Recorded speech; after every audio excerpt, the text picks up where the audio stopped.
Hello and welcome back.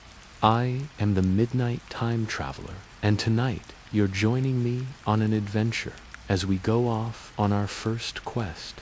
Really try to immerse yourself in this one, and perhaps imagine yourself as an eager young knight. We will travel through villages, explore mysterious locations, and finally complete our ultimate quest.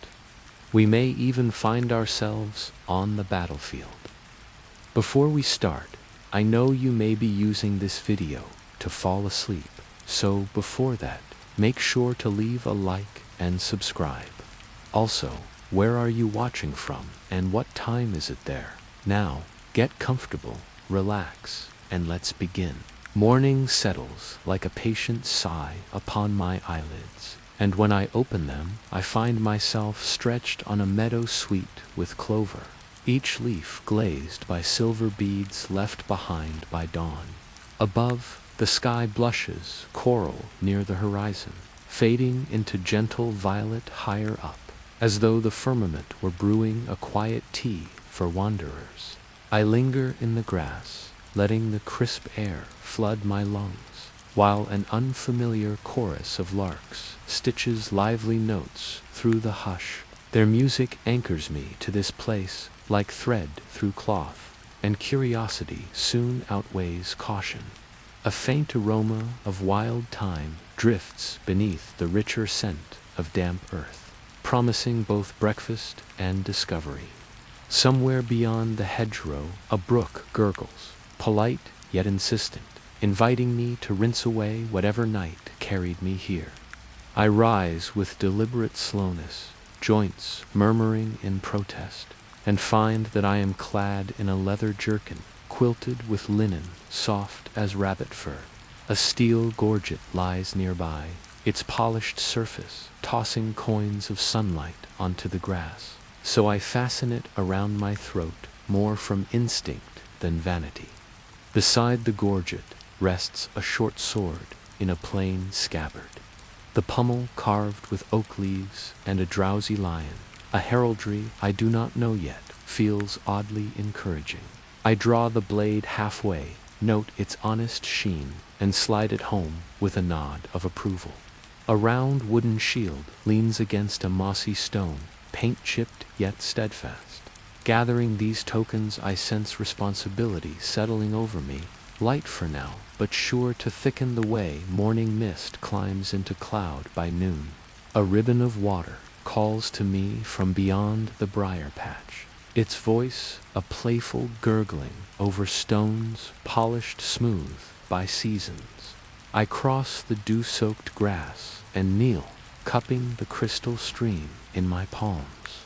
The chill nips at first sip, then spreads a bright sweetness through my chest, as though snow melt carries dormant courage. I study my reflection, a familiar face softened by wonder, noticing a spark of anticipation in my eyes that did not exist yesterday. After splashing cheeks and brow, I perch on a flat stone and draw a small journal from an inner pocket. The pages are blank yet familiar, like an old friend freshly dressed. I write simple observations, the mint drifting over the bank, the cloud herd grazing west, the hush between bird calls. Each careful line steadies me, reminding me that every journey, no matter how accidental, deserves a faithful witness. Beyond the brook, a gentle rise reveals the broken tower glimpsed earlier, its stones mottled with lichen, the hues of sage, soot, and snow. Ivy spirals up the crumbling walls, binding loose blocks as though nature refuses to let history surrender without a second act. A narrow path winds from the tower across rolling fields toward a village where thatched roofs flash like scattered coins beneath the strengthening sun. The aroma of bread in first bake mingles with a faint ring of hammer on anvil, both drifting on a breeze tinged with lavender peat. I shoulder my refreshed shield and step onto the track, each footfall sinking softly in the moist soil. each breath drawing me deeper into this widening tapestry. The world does not rush, rather it watches, curious to see whether I will learn the lines it whispers. Halfway to the village, a long-eared donkey wanders from a stand of hazel, its muzzle dusted yellow with pollen, as though sampling every flower along the lane. At the reins walks an elderly farmer, his skin creased like well-read parchment, yet brightened by a grin, both wide and sincere. He raises a hand in greeting, and his voice rolls out like warm porridge when he remarks upon the morning's generosity. Noticing the shield at my side, he muses that hedge knights must be stirring early this season, though his tone holds no mockery, only gentle wonder. I confess that both shield and season are new companions to me, which earns a chuckle that rustles like dry corn husks in a breeze. He unties a burlap bundle strapped to the saddle and offers a loaf still radiating oven heat. The crust crackles beneath my fingers, releasing a breath of rosemary and sea salt that turns my empty stomach into a jubilant drum. Between thoughtful bites, I listen as he shares news of missing lambs, pale lights dancing above the western barrows, and whispers of restless shadows. His words weave a tapestry of dread laced with wonder, yet his delivery never hurries, treating the supernatural with the same pragmatic respect one grants the weather. I promise that if my road passes those barrows, I will lend eye and blade. He nods, presses a sprig of rosemary into my palm for courage, and claims the herb remembers every sunrise. The track widens, where hedges yield to neat rows of cabbages and carrots, their emerald crowns still dripping with dew. A rickety arch proclaims welcome to Dunmere in hand-carved letters, some leaning as though tired from night watch, yet still resolute. Children dash across the village green, chasing a rag ball, their laughter chiming like distant silver bells. Chickens scuttle beneath the great oak that commands the square, its thick limbs spread in slow confidence. I rest my palm on the bark and feel the pulse of generations humming within, the same steady rhythm that runs beneath brook, blade, and journal, invisibly stitching them all together. Near the oak, a forge glows, its heart a rectangle of ember red that exhales sparks in golden spirals. A blacksmith of impressive shoulders works a length of iron with a cadence so steady it seems to guide the village clock. When he pauses to quench the metal, I step forward, requesting counsel for a shield whose paint remembers brighter days. He runs thick fingers along the rim, declares that a stout defense deserves a worthy face, and before long tightens the bindings, renews the oil, and buffs the surface until it shines like calm water under moonlight. I thank him, slipping a silver coin of uncertain origin into his palm, and feel the shield settle against my forearm with newfound purpose. Soon I sit across a polished oak table from the village elder, a woman whose delicate stature belies the luminous clarity of her gaze. Thin candles shimmer along carved niches, scenting the hall with beeswax and dried lavender. Her voice is soft, yet absolute, as she recounts a legend of a crown forged from living flame that once tempered the quarrels of wind, water, and stone, now sundered and hidden. One shard, she says, lies in the barrow mounds to leagues west, where strange lights flicker and livestock vanish. She neither pleads nor commands. She simply believes that any soul arriving by unseen paths might also depart by purposeful ones. I accept with a silent nod, the sprig of rosemary warming my pocket like a tiny ember. When I step back into open air, dusk has painted the heavens in bruised lilac and soft rose, while torches bloom along the green. The blacksmith returns my shield, its surface gleaming with quiet pride, and the weight settles against my arm like an old friend newly sworn. The children, now gathered in a solemn circle, present a charm of twine and river shells, insisting it guards travelers from wandering stars that fall in jealous fits. I tie it to the shield strap with careful gratitude. From the western hills a cool wind arrives, carrying a hint of distant thunder, and I know that tomorrow my feet will tread the barrow path. Tonight belongs to reflection, to bread drizzled with honey, and to the quiet promise that dawn always keeps. Twilight drapes the village like a velvet shawl, tinged first rose, then bruised plum, while the forge dims and the inn lanterns bloom in amber rose along the square. A faint scent of yeast and fresh timber mingles with smoke curling from kitchen chimneys, and the steady rumble of a mill wheel becomes a lullaby for geese settling beside the pond. I stride toward the inn called the Gilded Fern, its sign swinging on a wrought iron bracket, creaking in a rhythm that matches my own slow breath.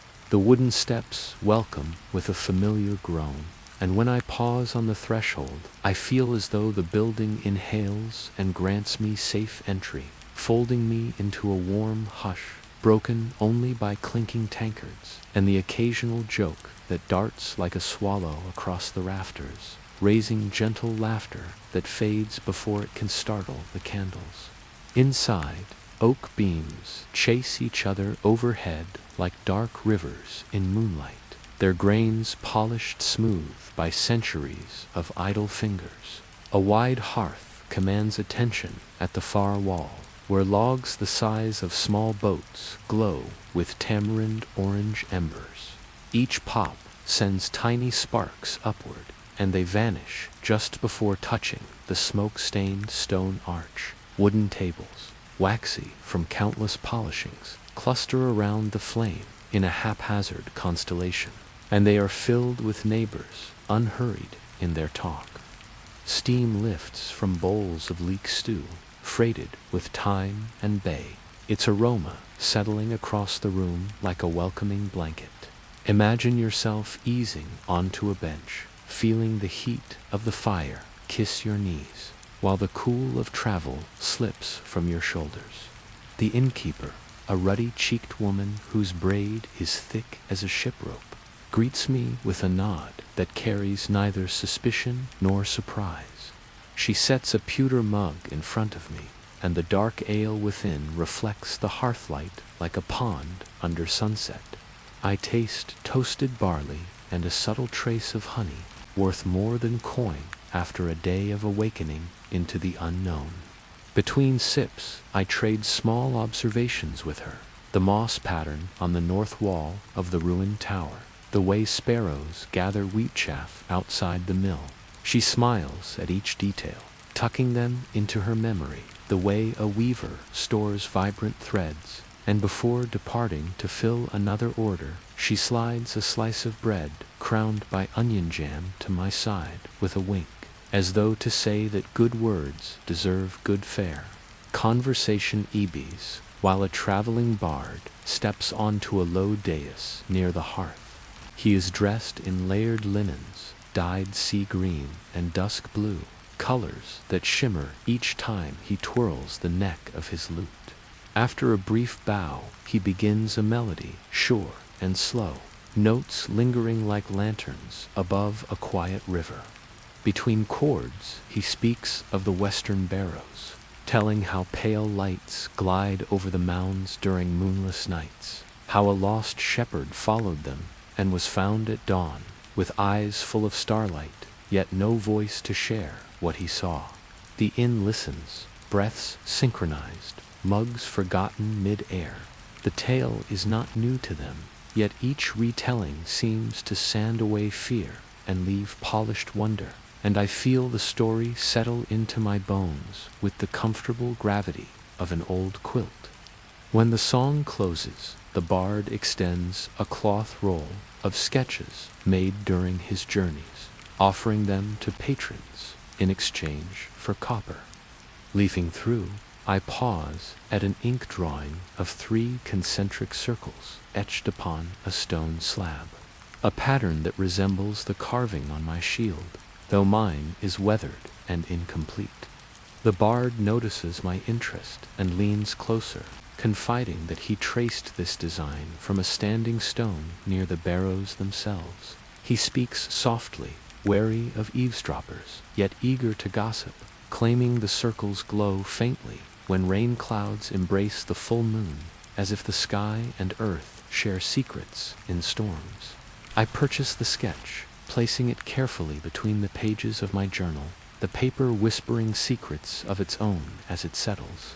Later, the ink quiets into contented murmur, like a tide after reaching its highest patience. I step outside, guided by curiosity and a desire to feel the village breathe at night. The square glimmers under lanterns that sway gently, silvering the cobbles with shifting pools of light. Crickets rise in concert from hedges, their rhythm steady and ancient. I wander toward the half-collapsed tower that watched my awakening. Moonlight trickles through gaps in the stone, and owls perch along the jagged rim, their silhouettes solemn as carved saints. Wind sighs through arrow slits, carrying the scent of chamomile and old dust. I touch the wall, its surface rough and cool, and close my eyes, listening to the hush between distant footfalls, as though the ruins keep a heartbeat of their own. From the tower I glimpse the dark line of hills beyond wheat fields, and for an instant a soft blue spark drifts above them, as delicate as a candle flame, but untethered. It twirls once, vanishes, then reappears a little farther west, tracing an arc across the sky before fading. The sight leaves me hushed, yet oddly calmed, like witnessing a secret ceremony meant for the patient night alone. I think of the bard's story, of the lost shepherd's silent eyes, and feel the pull of the mounds, like an invisible tide coaxing me ashore. My shield charm of shells clinks softly in the breeze, a reminder that even small gifts have voices when darkness leans close. Returning to the inn, I climb a narrow stair that curves around the chimney and reach a modest room where a single candle waits, flame dancing eagerly when I open the door. Curtains of woven flax sway at the window, inviting moonlight that pools on the polished floorboards. I set my sword within arm's reach, lay the shield beside my pack, and sink onto the feather mattress that deflates in a sigh of welcome. The pillow smells faintly of lavender and wood smoke, a blend soothing enough to soften every thought. I open my journal by the candle and jot the events of the evening, letting ink flow slowly so each letter breathes. Imagine yourself drifting with those ink lines, unhurried, as if the page itself rocks you to sleep. Fatigue settles, but curiosity persists, so I blow out the candle and watch its last smoke curl upward, carrying my whispered promise to seek the barrows at dawn. Sleep folds over me like a well-tailored cloak. Dreams arrive like distant bells over water, soft and rounded. In one vision, I stand upon a hill where rings of light spin above green mounds, their colors shifting through shades of ember and sapphire.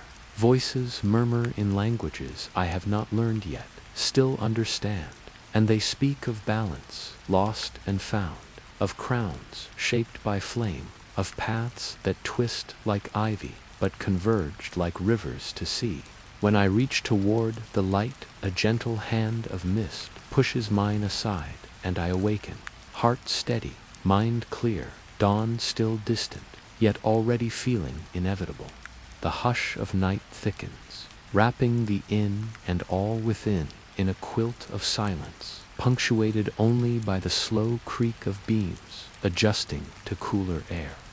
Crickets play their hymn outside, an endless loop that steadies thought and breath.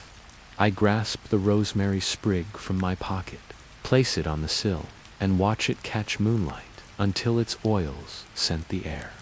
Imagine yourself resting in that light, each exhale drifting like a small boat across a lake. Soon my eyes close again, and this time sleep comes without image or voice, only gentle darkness, the rhythm of their lives outside, and the certainty that tomorrow will open new doors carved from the same patient wood that shapes tonight. Dawn slips through the shutters in pale ribbons, coaxing me from dream into steady intention. I dress by candle stub, its last flame nodding farewell, then gather shield, sword, and journal, the pages already pregnant with questions. Outside, the village yawns awake beneath a soft tangerine glow, and the scent of rising dough drifts from ovens like a quiet blessing. The mill wheel turns with a patient groan, scooping water that gleams pink in first light. Chickens strut along the green as if auditioning for a parade, while a drowsy dog raises one ear, decides danger is unlikely, and resumes its philosophical snore. I tread the earthen lane westward, boot soles damp with dew, heart humming the bard's melody in slow tempo. Fields unfurl on either side, each furrow lined with emerald shoots, bending under crystal beads that slide earthward one by one. Skylarks spiral overhead, their song a bright embroidery across the quiet sky, and every note seems to stitch courage into the lining of my jerkin. A breeze, cool as peppermint, stirs the rosemary sprig, now tucked into my gorget, releasing fragrance that twines with new hay and distant chimney smoke. I pass a scarecrow whose linen sleeves flutter like a gentleman waving farewell, and I tip my head in return, for courtesy carries little cost. Farther along, an elderly mare grazes beside a half-completed stone wall, and when I scratch her velvety muzzle, she regards me with the calm wisdom only creatures and very old maps possess. The landscape begins to rise in gentle undulations, the skin of the world puckering where ancient secrets lie beneath. Rabbits dodge between gorse bushes, smoldering with golden blossoms, their darting movements leaving temporary signatures in the grass. Soon the easy melody of the lark is replaced by a hush thick enough to feel on the tongue, flavored faintly of chalk and cool iron. Ahead, the barrow field waits, 5 low mounds arranged like knuckles of a buried fist, their slopes clothed in heather and creeping juniper. Stones stand sentinel at irregular intervals, some leaning from the slow pull of years, each etched with faded circles that echo the sketch now pressed flat in my journal. A small thrill flickers in my chest, equal parts anticipation and the sensible awareness that fools make fine meals for legends. I pause by a weathered pillar crowned with lichen as pale as old parchment, and lay a palm upon its rough, chill flank. The stone answers with silence, yet the silence is not empty. It holds a secret vibration like a muted bell, reminding me that even stillness has its own conversation.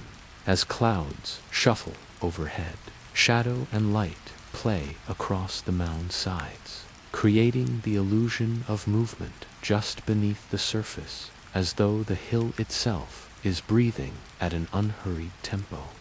I steady my breath to match, hoping cooperation might earn me a polite welcome. From my pack, I withdraw the shell charm gifted by the children, letting it dangle where the breeze can jostle it into faint clicks, a modest announcement that I arrive not as thief, but as curious guest.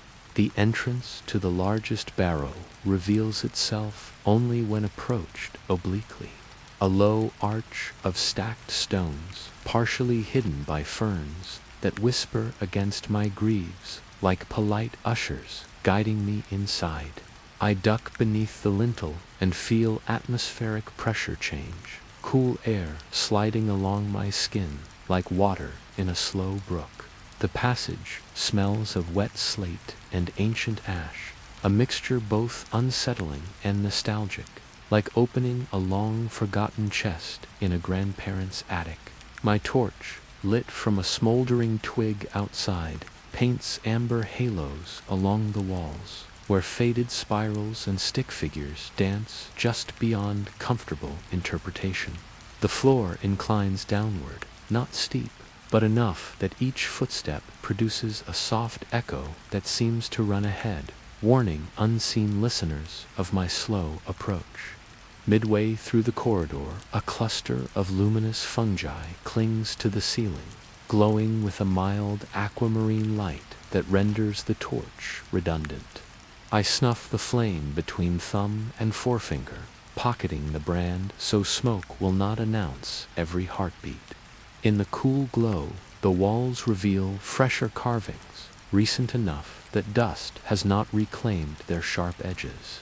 These depict a crown radiating lines like sun rays, surrounded by smaller circles. I trace one circle with a fingertip and feel faint warmth, as if the stone remembers fire. I offer a polite murmur of appreciation, because even cryptic artists deserve applause, and the gentle humor steadies my pulse. A sudden flutter of wings startles the stillness, and a small bat darts overhead, its leathery flight whispering a reprimand for disturbing its council chamber.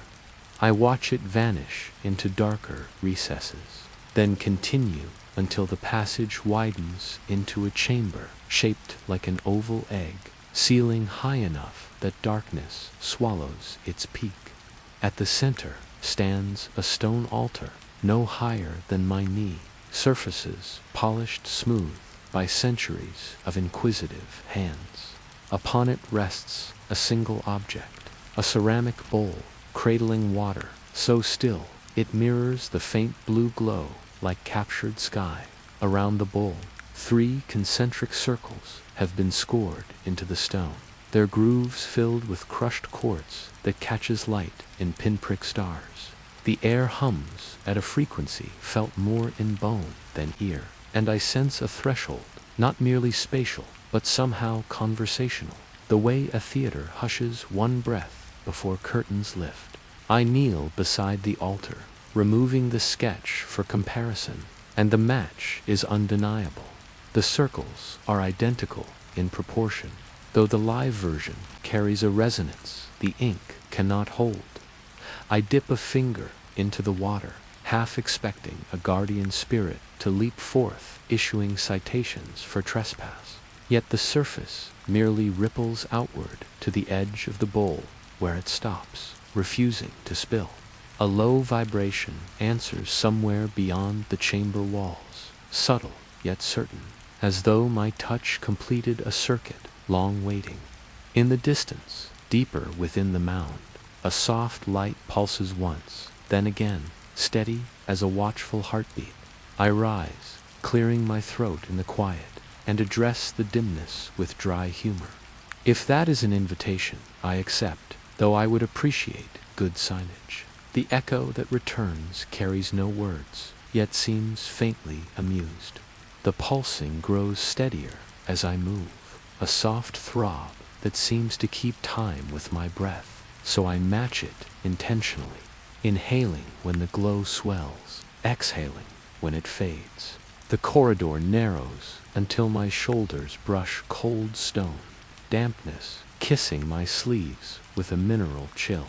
Threads of root hang from the ceiling, each bead of moisture along them catching the faint blue and dripping in patient intervals, a metronome for those who like their mysteries measured. When the passage opens at last, it does so with the grace of a curtain parting, revealing a smaller chamber where the light settles over a single pedestal like a dome of quiet rain turned luminous. Upon the pedestal rests a shard of something not quite crystal and not quite metal, its surface alive with slow-moving embers, that never consume. Imagine yourself cupping a coal that does not burn, only warms, the kind of warmth that eases stiff joints and stubborn memories. Concentric grooves ring the pedestal, filled with powdered quartz, arranged in the same triple circle that stalks my steps. I circle it once, twice, listening for any complaint from the walls. None arrives, only the soft drip from roots and the faint hum that has folded around me since I entered, as reassuring as a lullaby with no words.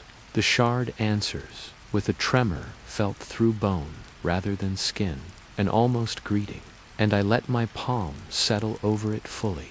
Heat flows into my hand, gentle, persuasive, like a hearth inviting you nearer when you did not realize you were cold. For a heartbeat, the chamber tilts, or perhaps it is only my sense of it, and I glimpse a silhouette of a crown suspended over mountains, flames like petals opening and closing about its circlet, a rhythm of their lives played on a cosmic scale. Then the vision dissolves into the blue hush, leaving my fingers tingling as if they have been teaching a child to write.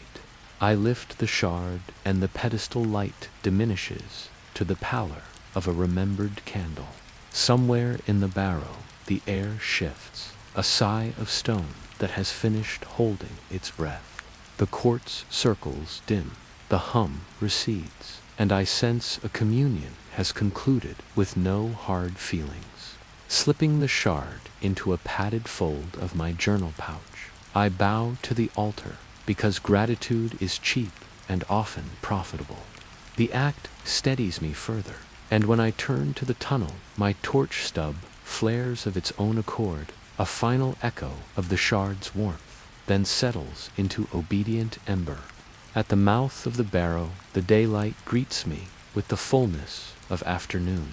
Broad and golden, bees moving from bellflower to bellflower with the focus of seasoned archivists. I blink against the brightness and take a long breath of air, thick with the scent of crushed thyme and sun-warmed stone. The world outside appears unchanged, yet somehow tuned, as a lute string pulled taut enough to sing true. I look down the slope toward Dunmere and find the roofs glinting like fish scales in a shallow stream. Before returning, I circle the remaining mounds, respectful as one browsing shelves in a quiet library. Each bears its own assembly of leaning stones and faded grooves, yet none hums with the pulse that lured me earlier. At the edge of the field, I discover a cairn of river rocks, topped by a child's ribbon, weather-bleached but stubborn. I set a small pebble from the chamber beside it, a little continuity offered to whoever placed the ribbon. Proof that the conversation continues even when participants change.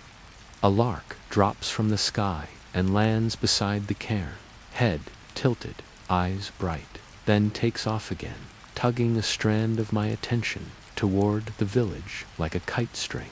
The walk back flows as gently as the brook that first welcomed me, though my stride carries a quieter certainty, the way a sentence moves once it finds its verb. The rosemary tucked at my collar leaves a resinous trail under the sun, and each time the breeze lifts it, I remember the farmer's belief that herbs hold sunrises. Along the lane, the elderly mare has migrated to the finished section of wall where she supervises a boy stacking stones 2 at a time. He waves cheerfully, asking whether the hills were generous. I answer that generosity can be shy, but will appear if you mind your manners. He nods sagely, as if this were a law older than his grandparents, which perhaps it is. He removes the fruit with a flourish and demands news in the friendly way of one addicted to stories. I offer him the details I can without sharpening his appetite for danger. The patterns, the bowl, the hum that one feels rather than hears. He listens, eyes narrowing in pleased concentration, then sketches 3 circles with a swift hand, adding tiny lines between them like bridges. A memory, he explains, can cross from one circle to another if you give it a calm river. I tell him that sounds like good advice for people as well, and he grins, admitting he steals often from the stones. The innkeeper spots me and lifts an eyebrow, a question wordless but precise. I settle at the same table and lay the sketch beside my journal, then slip the shard partway into view, cupped discreetly so it does not startle the room. Its ember glow whispers across the wood grain, and she studies it for a thoughtful span before nodding once, as if to say that mysteries are best handled with both hands and plenty of soup. Over dinner the elder arrives, drawn by the innkeeper's quiet summons, and we speak in low tones about the crown of flame and the balance it kept. She confesses that dreams have troubled her for weeks, dreams of rivers that forget to turn and of fields that sprout salt instead of barley. She listens to my account without interruption, then asks whether the shard felt heavy. I tell her no, it felt committed, as a promise might feel if you could weigh it. That pleases her, and she proposes that tomorrow we take the shard to the riverstone beyond the mill, where the old prayers were carved into the bedrock during a winter no one remembers. Water remembers, she says, better than we do. Later, with the room softening under lamplight, I copy the pedestal circles again and again, experimenting with small variations until my wrist complains. The repeated motion is soothing, a repetition for comfort, a mantra of pencil on paper. Imagine yourself tracing those lines unhurried, letting their geometry steady the mind the way a gentle tide steadies boats.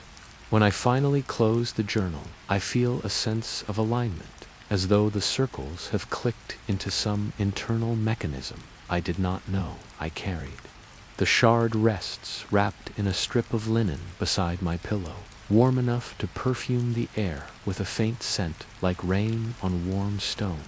Night arrives in full, a shawl knit from cricket hymn and distant owl inquiry, and the village settles in its rhythm once more. I sit by the open window, elbows on the sill, and watch the Barrow Hill in the distance as it fades into a shape remembered by starlight. No pale lights wander tonight, or perhaps they do and choose not to parade for me. Either way, I thank them for their discretion.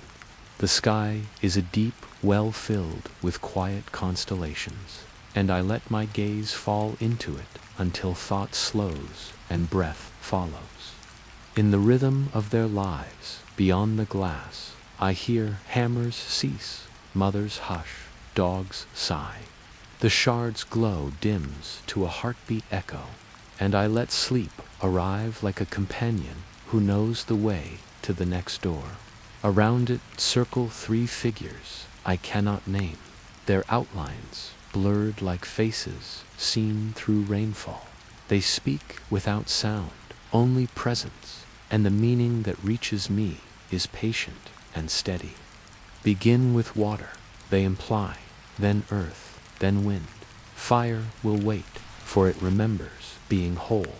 I exhale, the message settling in the same pocket as the rosemary sprig, and surrender to a rest so complete that even the in-beams dare not creak. The day lengthens behind me, and the next day waits, attentive, just beyond the sill. Morning drifts into the room like pale silk, brushing my cheek until I stir. The shard rests beside my pillow, now cool, its ember glow withdrawn, as though conserving debate for the coming trial.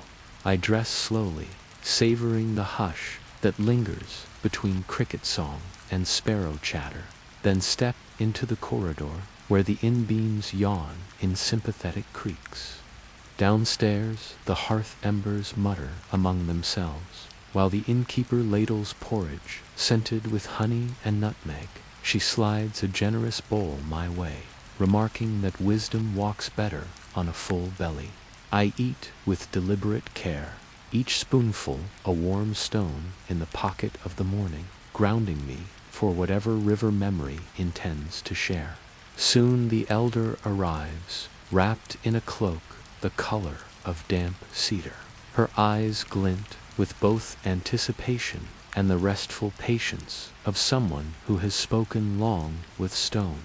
Together we leave the inn and cross the square, where children draw chalk circles beneath the oak, their giggles floating like bubbles. They wave as we pass, oblivious to the gravity nested in my pouch. Imagine yourself absorbing that innocence, letting it lift the corners of your thoughts, the way sunrise lifts mist. Beyond the mill, the river unspools, clear and brisk, its banks garnished by clusters of buttercups, wobbling under bees in morning conference. The surface bears grooves, deepened by time and worship, loops and arcs, whose meanings have faded, yet not forgotten how to hum. Kneeling, the elder rinses her hands and invites me to do likewise, explaining that water likes courtesy. The shard rests now in my damp palms, its core flickering the faintest ember as if roused by the river's gossip. At her nod, I place it in the widest groove, and an almost imperceptible ripple spreads across the slab, whispering though the stone is silent. The river current slows within an arm's reach, pools bright as polished glass, then resumes as though satisfied with a quick glance. Nothing more dramatic occurs, yet I feel an alignment press gently against my ribs, as if 2 pages of a book have finally met edge to edge. The elder smiles, content with subtleties, and dips a wooden cup, encouraging me to drink. The water tastes of cold quartz and distant thunder, leaving a spark that lingers behind my ears. She explains that the shard now carries a memory of water, a key for the next lock. Fire needs friends, she adds, especially when it has been alone a long time.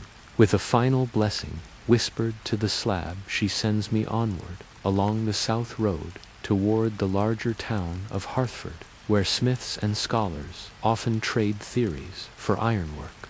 The road meanders beside hedges thick with hawthorn.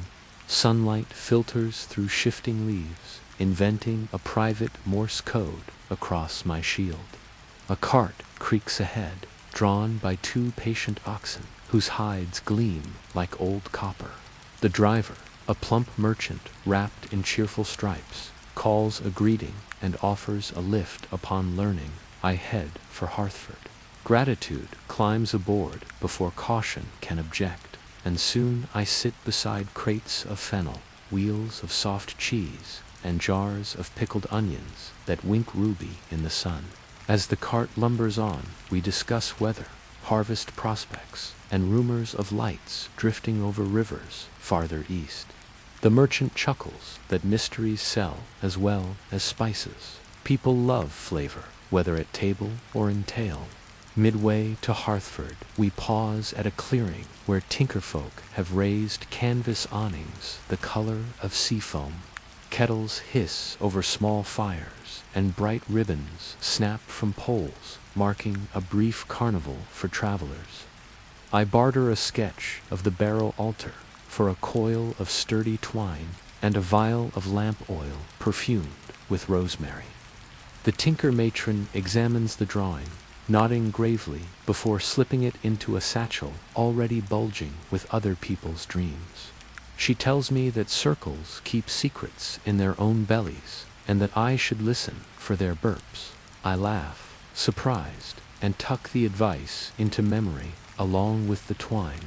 Hartford announces itself first by sound, the rhythmic hammering of forges blending with the distant drumming of water wheels. Roofs of red tile peek over a palisade of chestnut planks, and banners flap lazily from watchtowers, their cloth embroidered with lions, whose manes swirl like storm clouds. We pass beneath a stone arch, where guards nod, more interested in card games than newcomers, and roll onto cobblestones, warmed by afternoon sun. The market square sprawls ahead, a mosaic of stalls offering everything from copper kettles to saffron to carved flutes that trill when the wind so much as coughs. I thank the merchant and step down, feeling the city thrum beneath my boots. Smoke from charcoal braziers mingles with the sharper scent of vinegar used to polish armor, and every voice seems tuned a half note higher than in Dunmere, urgency threading through each bargain. Among the bustle, I spot a fenced yard where apprentices thrust wooden swords under the eye of a woman whose posture radiates disciplined grace. Her hair is bound with a strip of leather, her expression calm yet keen, like a hawk perched on invisible currents. Remembering the need to temper courage with craft, I approach, and she scans me, head to toe, with the swift precision of a tailor measuring for secrets. She introduces herself as Sarah, a swordswoman who teaches those willing to pay in coin or in stories rare enough to be coin's cousin. I offer the tale of the barrow hum, describing the way sound soaked into bones. She considers, then nods, agreeing that such currency warrants a lesson. Inside the yard, she hands me a practice blade, weighted like truth, but forgiving as rain and demonstrates. A balanced stance, where knees sing in quiet sympathy with earth. I mimic her shape, adjusting until my spine plumbs straight, and my shield settles at the precise angle where light might choose to slip away. The first swing feels awkward, more like persuading a reluctant gate than carving space, but her soft corrections coax fluidity, turning clumsy motion into a slow conversation with empty air. We train until sweat tumbles like tiny glass beads down my temples. Her rhythm is patient, each demonstration followed by silence, long enough that understanding can bloom without crowding. She speaks little, yet when she does, the words land like pebbles dropped into still water, precise and persistent. Imagine yourself tracing those ripples as they expand, letting them carry tension away from shoulders and wrists. By late afternoon, my strikes no longer quarrel with the breeze, but flow alongside it, and the practice blade hums faintly in approval each time it completes a full arc. Sarah finally signals a pause, handing me a cup of barley tea, cooled with a twist of lemon balm. We sit on a bench of planed alder, watching clouds herd across the sky like slow, thoughtful cattle. She shares that Harthford once forged weapons for a kingdom now dissolved, its banners folded into attic chests, yet echoes of that duty rumble through every hammer stroke. I mention the shard, careful to reveal only what feels necessary, and her gaze sharpens with curiosity, not greed. She remarks that metal remembers touch, just as stone remembers fire, and advises I visit Master Garin at the Great Forge, a man who can coax memories from iron the way a bard pulls tunes from air. Her tone carries respect, tempered by equal parts fondness and exasperation, hinting that Garin is both genius and stubborn ox. Evening shadows begin their gentle migration across the yard, and Sarah releases me with the promise of another session before I depart the town. I thank her with a deep bow, an instinctive courtesy that earns a rare smile. As I leave, the practice blade feels heavier in my hands, though its weight has not changed. A reminder that knowledge presses on those who carry it. The market square is quieter now, stalls shuttered, but the sizzling aroma of spiced lentils drifts from a cook fire near the riverfront. Coins clink in my pouch, guiding me toward sustenance. The day still has words to write, but first it insists on a warm meal shared with patient water and the distant rhythm of hammers fading into night. Street lamps sputter awake, one by one, glass globes cupping golden embers that spill across the cobbles in broken ribbons. I follow the aroma of spiced lentils to a riverside stall where a woman with sleeves rolled to her elbows stirs an iron cauldron. Steam coils around her like tame serpents, carrying notes of cumin, coriander, and sweet carrot that settle on my tongue before the first bite. She ladles a portion into a shallow wooden bowl, adds a dollop of tart goat yogurt, then slides a heel of crusty rye across the plank. We share a quiet nod that substitutes for grace, and I sit on a smooth wharf beam, feet dangling inches above the dark water, where moonlight freckles the surface in patient constellations. Each spoonful warms ribs, bruised by sword practice, and the river hum acts as low accompaniment, blending with distant anvils that still converse in muffled clangs. Beside me settles a gondolier whose skiff is moored to a willow root. His leather hat brims with copper badges collected from ports far beyond my map. He studies my shield, noting the shell charm, then remarks that such tokens make reliable compasses when the night pretends to lose its way. I laugh, telling him nights seem rather fond of mischief in these lands, and he pats the timber as if agreeing with a mischievous child. He speaks of ripples that sometimes glow silver far upriver, then vanish when nets are cast, leaving fishermen whispering about scales made of moon shards. His tale slides easily into my growing ledger of wonders, so I trade him a question about Master Garin. He spits into the water for luck, then advises that I compliment the forge bellows before any other greeting. Garin respects courtesy toward tools, even more than toward people. With bowls scraped clean, I wind through alleys where buttery lamplight spills from open shutters, revealing silhouettes of cobblers hunched over lasts and scribes bent to ledger books.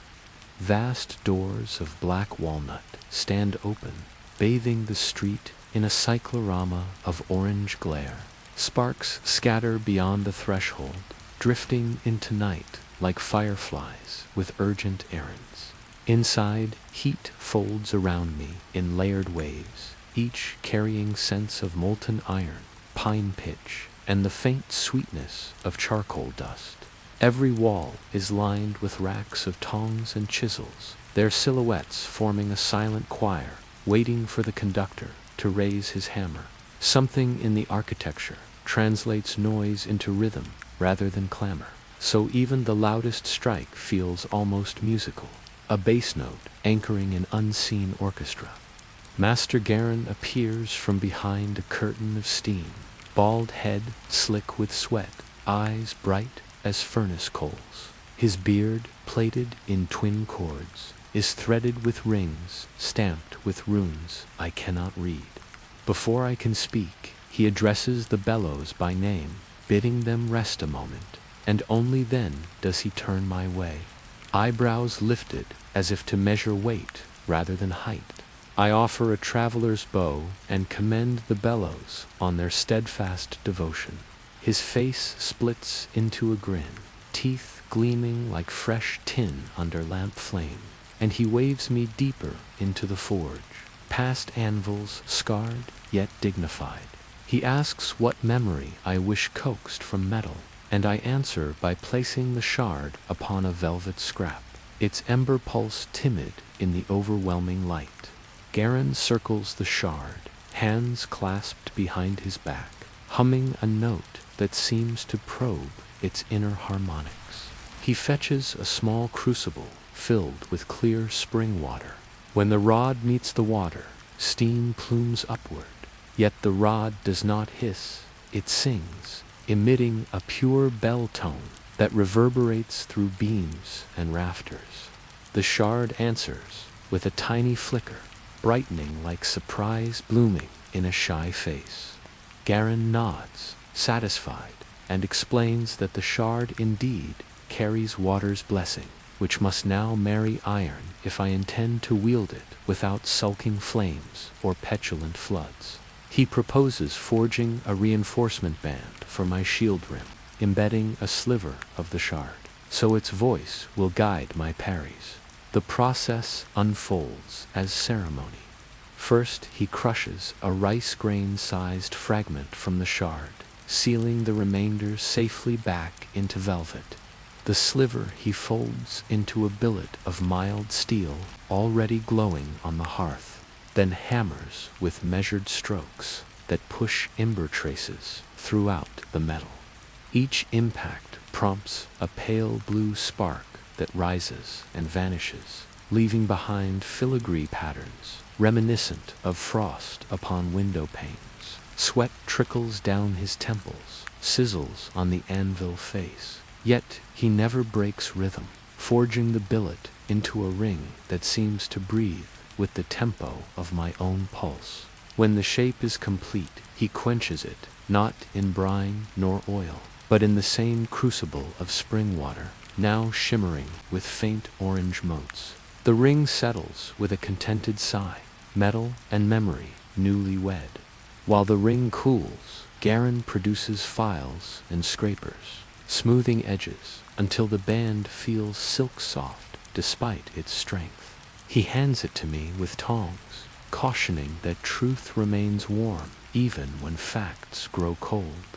The metal hums against my palm, a vibration so subtle it almost recalls the barrow hush. Working together, we fit the band around the shield rim, securing it with rivets of twin alloy, each strike sealing intention into hardware. When the last rivet seats, a gentle glow runs along the circumference like sunrise skimming a horizon, then fades to a barely visible ember line. Garin steps back, arms folded, and declares that the shield will now whisper when danger nears, though I must learn to listen between heartbeats. He refuses payment beyond a single stray story. So I recount the gondolier's moon-scale fish, embellishing with theatrical flicks of the wrist, until he laughs loud enough to wake sleeping ingots. He presses into my hand a token of copper etched with 2 interlocked circles, a charm that grants the bearer an open door to any forge that respects craft. Outside, night has deepened into sapphire velvet, and the anvil chorus has quieted to a lullaby tempo. I sling the shield across my back, feeling the new ring thrum softly in sync with the shard tucked in my pouch, like siblings reunited after long correspondence. The streets near the inn are hushed, merchants having folded stalls into neat cocoons. A fiddler lounges on a stoop, drawing ribbons of song that weave through the air like ribbons of dusk lingered behind. I drop a coin into his cap, and he shifts melody into a tune sailors hum while mending nets, slow and repetitive, perfect for calming thoughts frayed by heat and hammer. At the inn, I find my room lit by a single lamp whose flame bows in greeting when I enter. I sit at the small desk, unlace boots, and place the shield before me, running fingertips along the ember band. The metal responds with a faint vibration, not a sound exactly, but a suggestion of language older than vowels, resembling the hush between waves where meaning often hides. Journal pages greet fresh ink. I write of the lesson with Sarah, of Garin's belief that tools possess opinions, of the river slab that drank a shard. Repetition slides naturally onto the page, triple circles sketched again until muscles memorize their curve. Imagine yourself tracing those loops alongside me, each pass smoothing the rough grain of daily worry, turning it into polished calm. When ink dries, I tuck the copper token into the journal's spine and extinguish the lamp. Outside, a breeze stirs, carrying the scent of forge smoke, diluted into something sweet, like burnt sugar, cooled on night air. I lie back, shield propped near, and listen for its promised whisper. Nothing stirs except the gentle clack of shutters and the distant hoot of an owl discussing moonlit errands. Sleep arrives in layers. First, a light veil of drowsiness, then the heavier quilt of dream. I drift over a vision of the molten ring circling a vast compass, rose etched into forest floor, each petal pointing to a different element.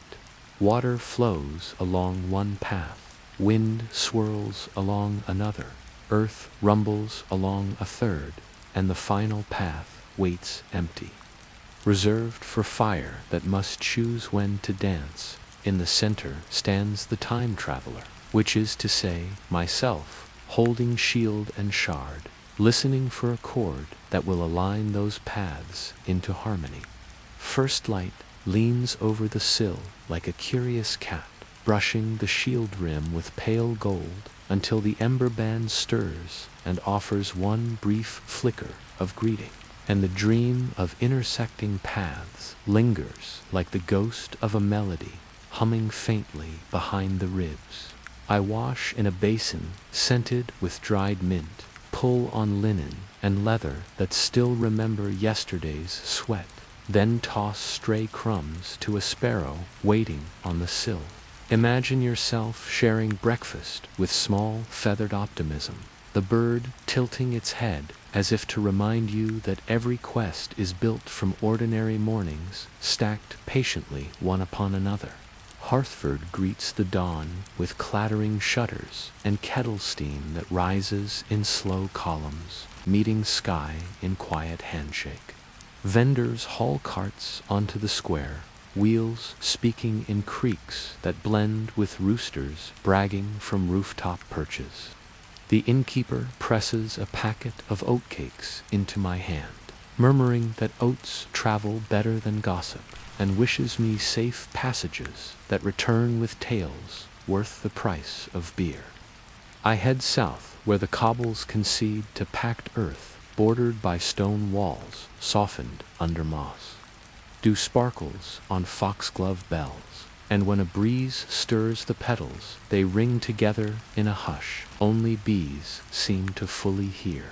The caravan master, a wiry woman named Lore, counts crates of valerian and feverfew while reciting a litany of road charms under her breath. She eyes my shield, notes the unusual glimmer, and offers a place alongside her company in exchange for watchful eyes and steady sword. I agree, curiosity hitching itself to her wagons like an eager puppy. Soon we ease on to the south road, hooves thudding soft as drum practice on packed clay. Lore explains that Gloomwood Crossing lies 2 days ahead, its forest path safer when traveled in numbers.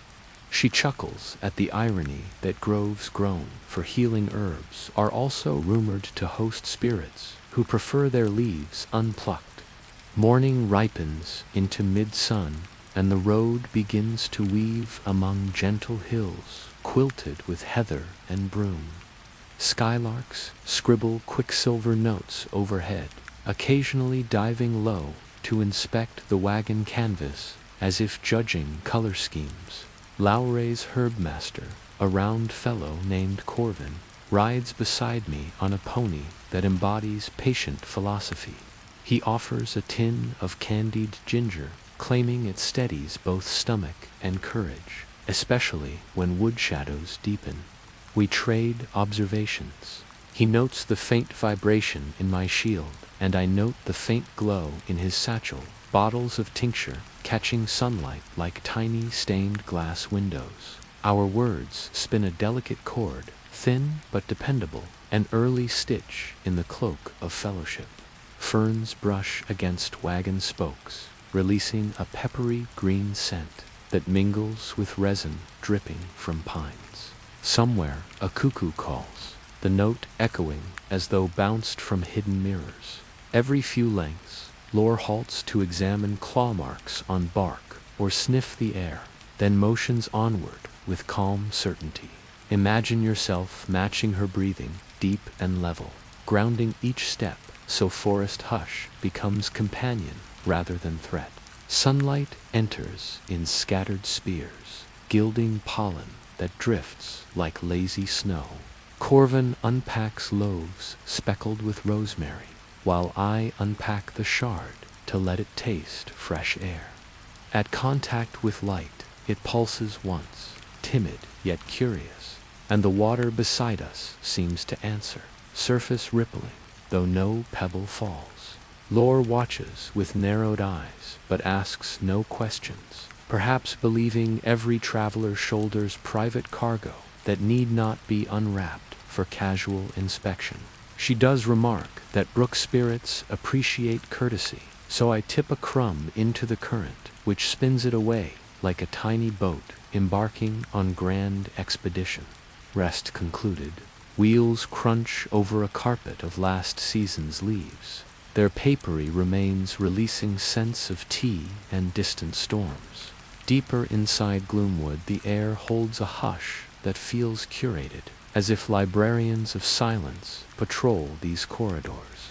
The path narrows to single file and vines loop overhead, weaving green arches that drip translucent berries no one is brave enough to taste. Lore begins a humming song, low and repetitive, and soon each teamster adds a thread until the caravan moves within a woven cord of human breath, a lullaby for unseen listeners. I tap my shield in gentle rhythm, ember band answering with a faint tremolo that steadies nerves the way a lamp steadies darkness. Out of fern shadow steps a doe, ribs narrow, eyes wide, with the alertness of creatures that memorize wind conversations. She stares not at horses, but at my shield, ears flicking as though hearing what I cannot. Then she snorts, shakes dew from her muzzle, and bounds away, soundless as thought. The hush returns thicker, yet also clearer, like air after the first bell of evening across a valley. Lore exhales, saying forest omens are kinder than most travelers think. One must simply speak their dialect. Corvin taps a pouch of dried lavender against his chest in silent gratitude, and we press on, deeper still, where light strings itself thinly between tightly woven branches. The forest thickens until light dwindles to ragged ribbons that slip between interlaced boughs, and in that twilight our songs quiet to murmurs.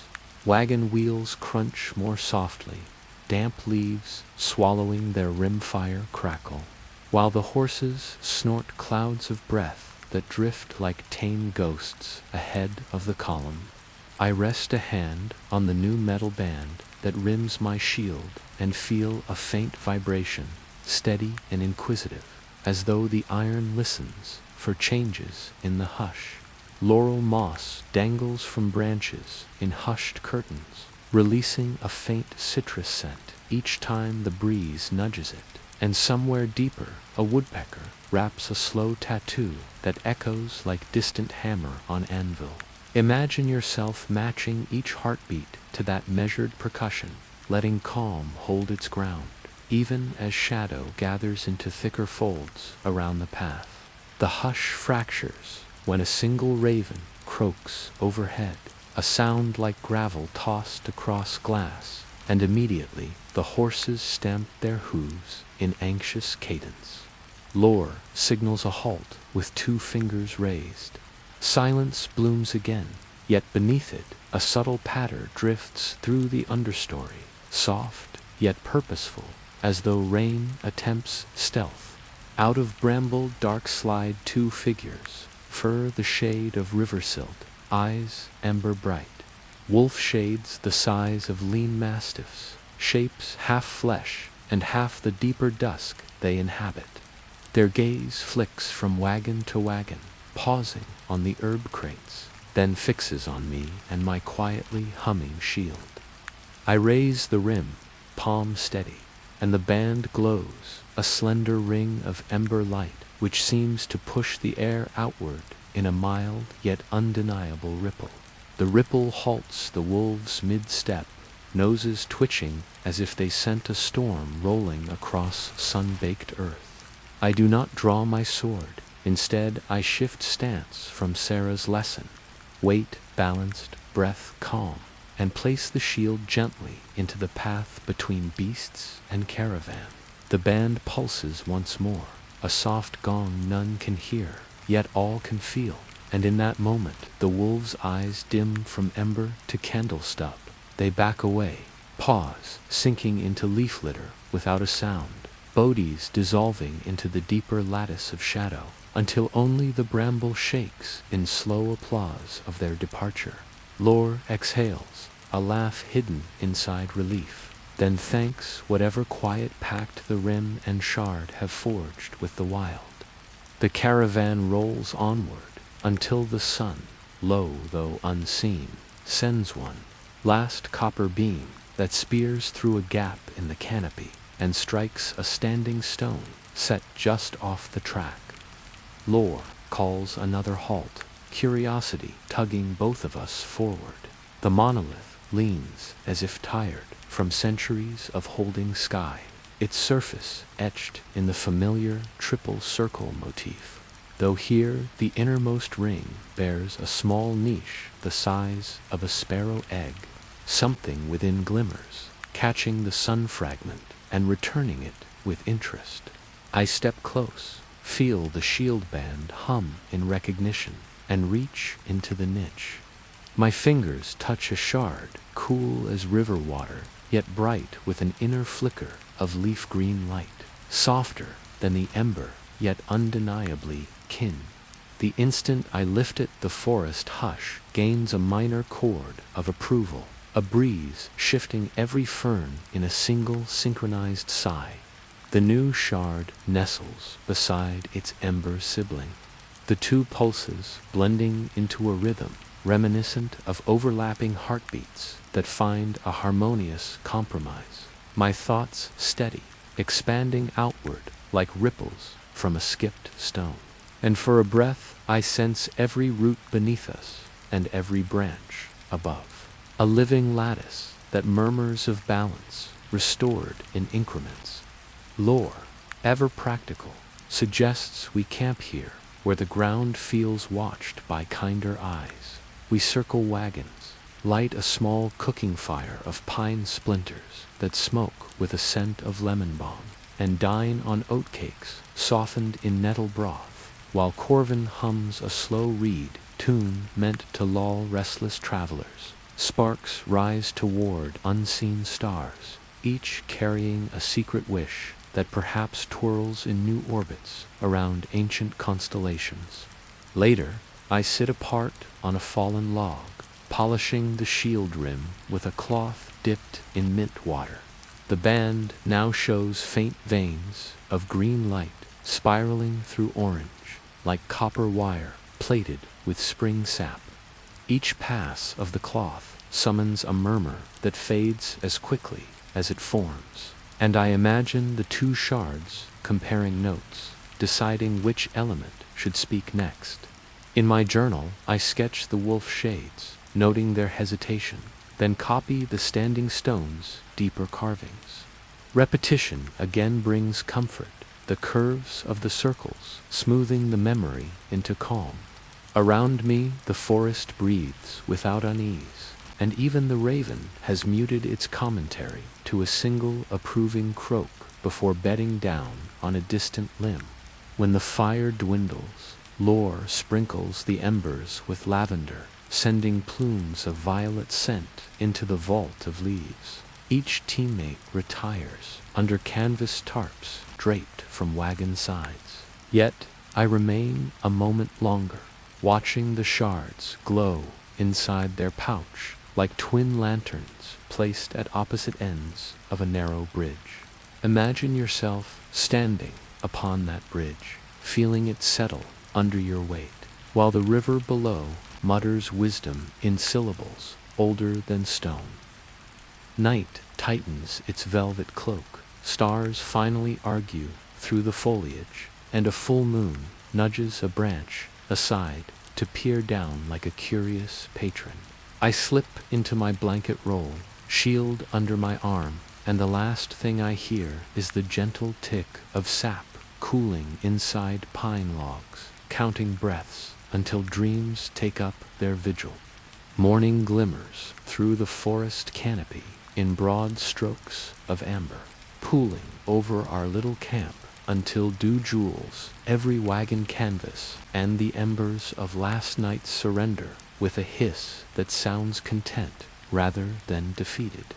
I stretch under pine boughs that still drip moon-distilled water, feeling the twin shards stir in their pouch like two polite birds switching roosts. Lore already paces the clearing, counting herb crates while reciting her road charms, each word coaxed out with the rhythm of the waking thrushes.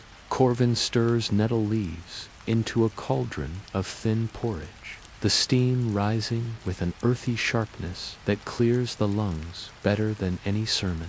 Imagine yourself taking that first spoonful, oats softened to kindness, wood smoke wrapped around the tongue, dawn ironing yesterday's worries smooth as linen in summer sun. We break camp with a choreography born of habit, tarps folded, wheels greased, and horses thanked with apple quarters still cool from night air. The path out of Gloomwood threads between ancient oaks whose trunks swell like pillars, holding up a cathedral crafted by centuries of patient wind. Shafts of light spear down to the leaf litter, illuminating mushrooms that glow winter white against velvet moss, tiny moons orbiting unseen planets. The shield rim hums, a soft duet, orange and green light mingling then parting, a signal that even metal enjoys conversation when given new vocabulary. Lore hums her traveling tune again, this time pitched a note lower, perhaps in deference to the hushed majesty of the glade. By mid-morning the forest relents, trees thinning like guests slipping from a grand hall once music ends, and we emerge onto high meadowland bursting with purple clover and crimson poppies that sway as if applauding. Far across the rolling green stands a tower wrapped in climbing roses, stone the color of storm-worn bone. It rises not with menace, but with a certain benevolent curiosity, windows open like eyes that have practiced listening longer than speaking. Corvin names it the Violet Helix, seat of the healer Aurelia, who knows the secret paths of star and sap alike. Lore steers the wagons toward a dirt spur lined with teasel and gentian, remarking that herbs delivered to Aurelia come back as potions so refined even the sick moon might drink them and wax full again. A brook braids across the meadow just before the tower hill, water so clear each pebble beneath shines like polished coin. We halt 2 water horses, and as I kneel to refill my flask, the shards pulse in gentle sync, sending ripples outward, though my hands do not breach the surface. Tiny minnows scatter at the vibration, silver sparks darting through liquid glass, and I murmur apology for the intrusion. Upstream, a heron watches with long contemplative patience, head tilting as though reading the river for footnotes. I cannot tell if the bird approves, but it fails to fly away, which counts as endorsement in avian diplomacy. Closer now, the tower reveals subtle carvings between rose-covered stones, spirals within spirals that echo the triple circles, yet skewed, as if spun on a potter's wheel, then nudged once while wet. Lore opts to remain with her wagons at the base, citing a ledger of deliveries still to tally, so I climb alone, shield on arm, pouch snug against ribs. Petal fragrance thickens with altitude, a perfume blending wild honey, pepper, and the faintest whisper of rain-soaked parchment. Vines brush my gauntlet, leaving specks of golden pollen that cling then vanish, absorbed like greetings, written in invisible ink. Aurelia meets me at the landing of a modest door, her robe dyed sage and stitched with constellations picked out in tiny quartz beads that wink whenever she moves.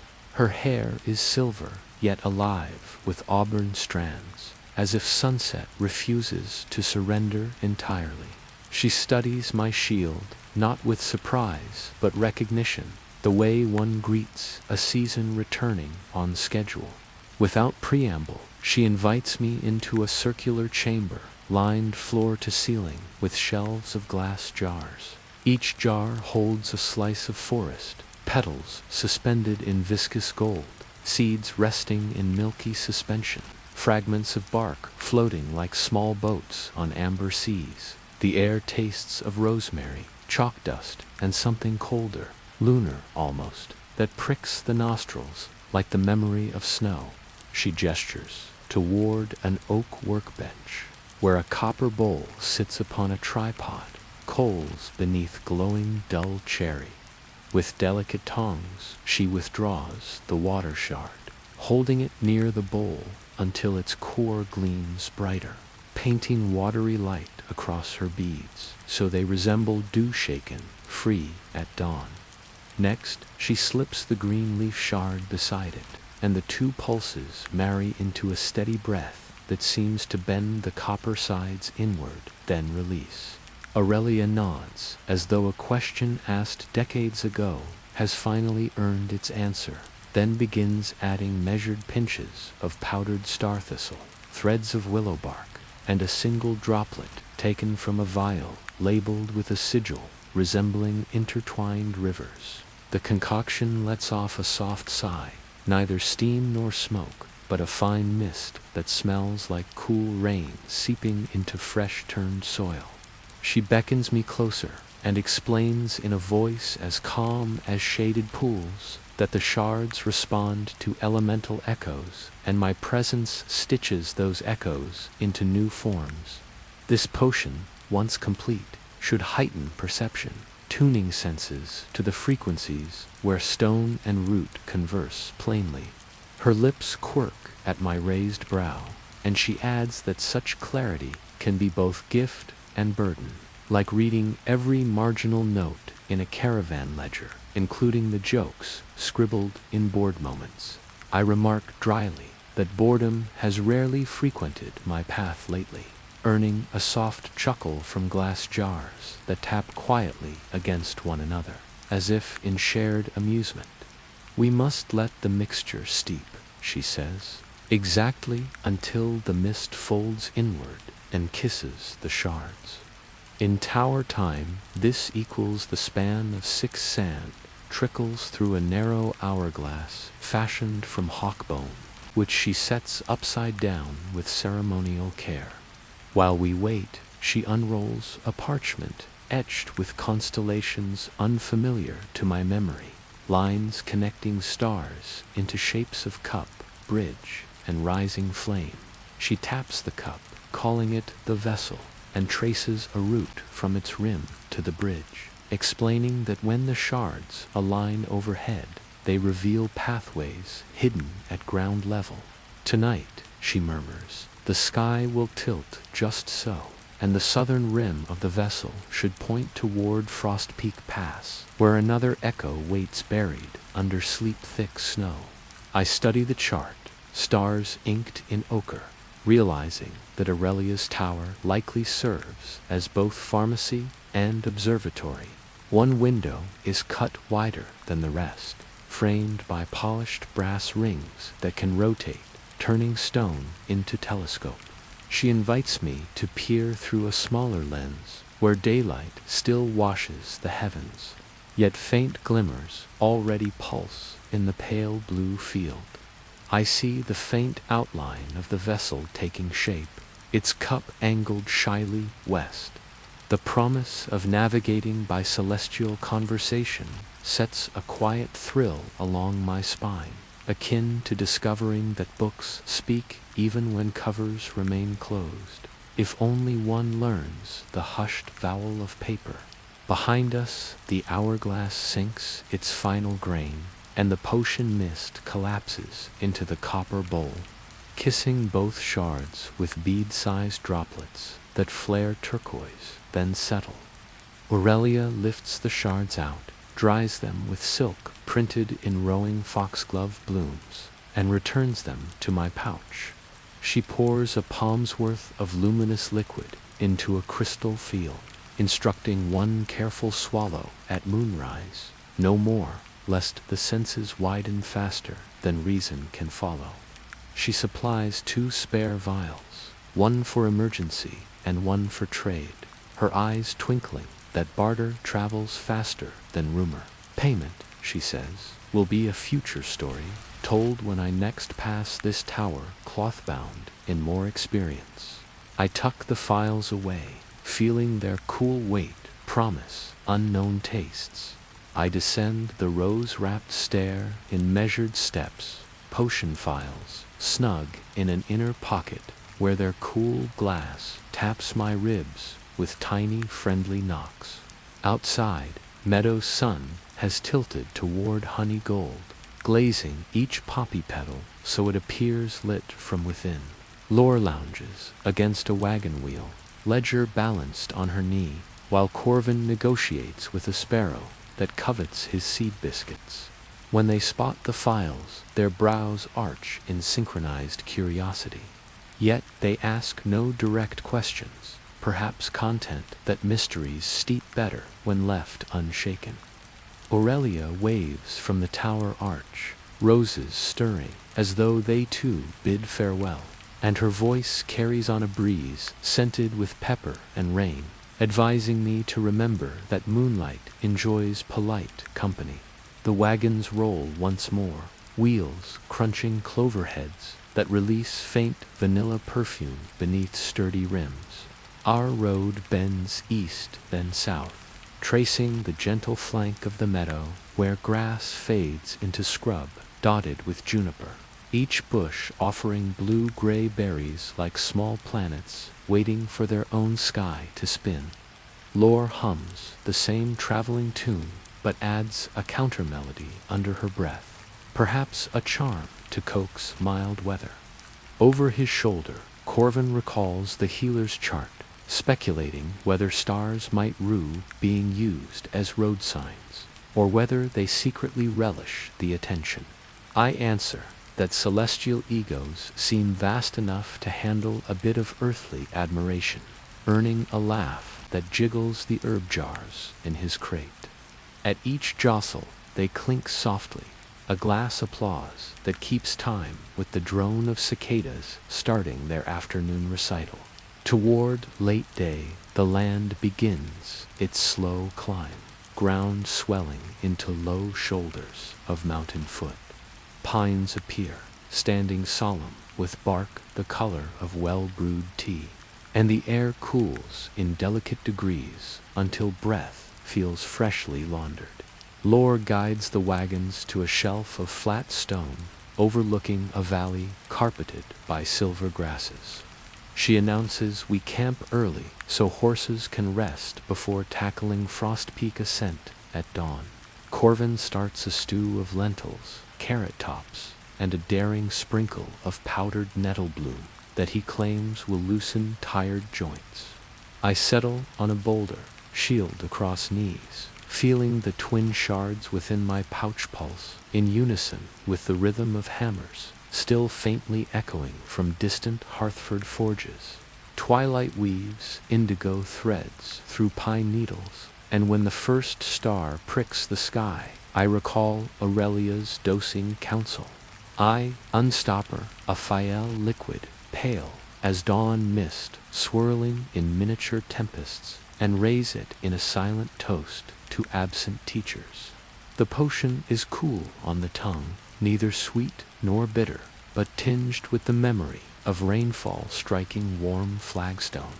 A hush slides over the camp the instant I swallow, as though every sound steps aside to grant perception room to stretch. Fire crackle slows, each pop stretching into tiny, rolling seas of resonance, and even the stew bubble seems to ring like a distant bell submerged in velvet water.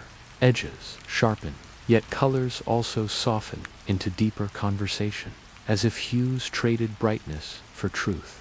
When moonrise crowns the ridge, the shards answer with measured heartbeats against my chest, and a line of argent light spills from shield band to earth, mapping an arrow that points true north by east, directly toward a snow-bright saddle between two looming peaks. In my mind's eye, a translucent cup of stars upends, pouring silver threads that weave a bridge across the valley, each thread humming the note I heard back in the barrow.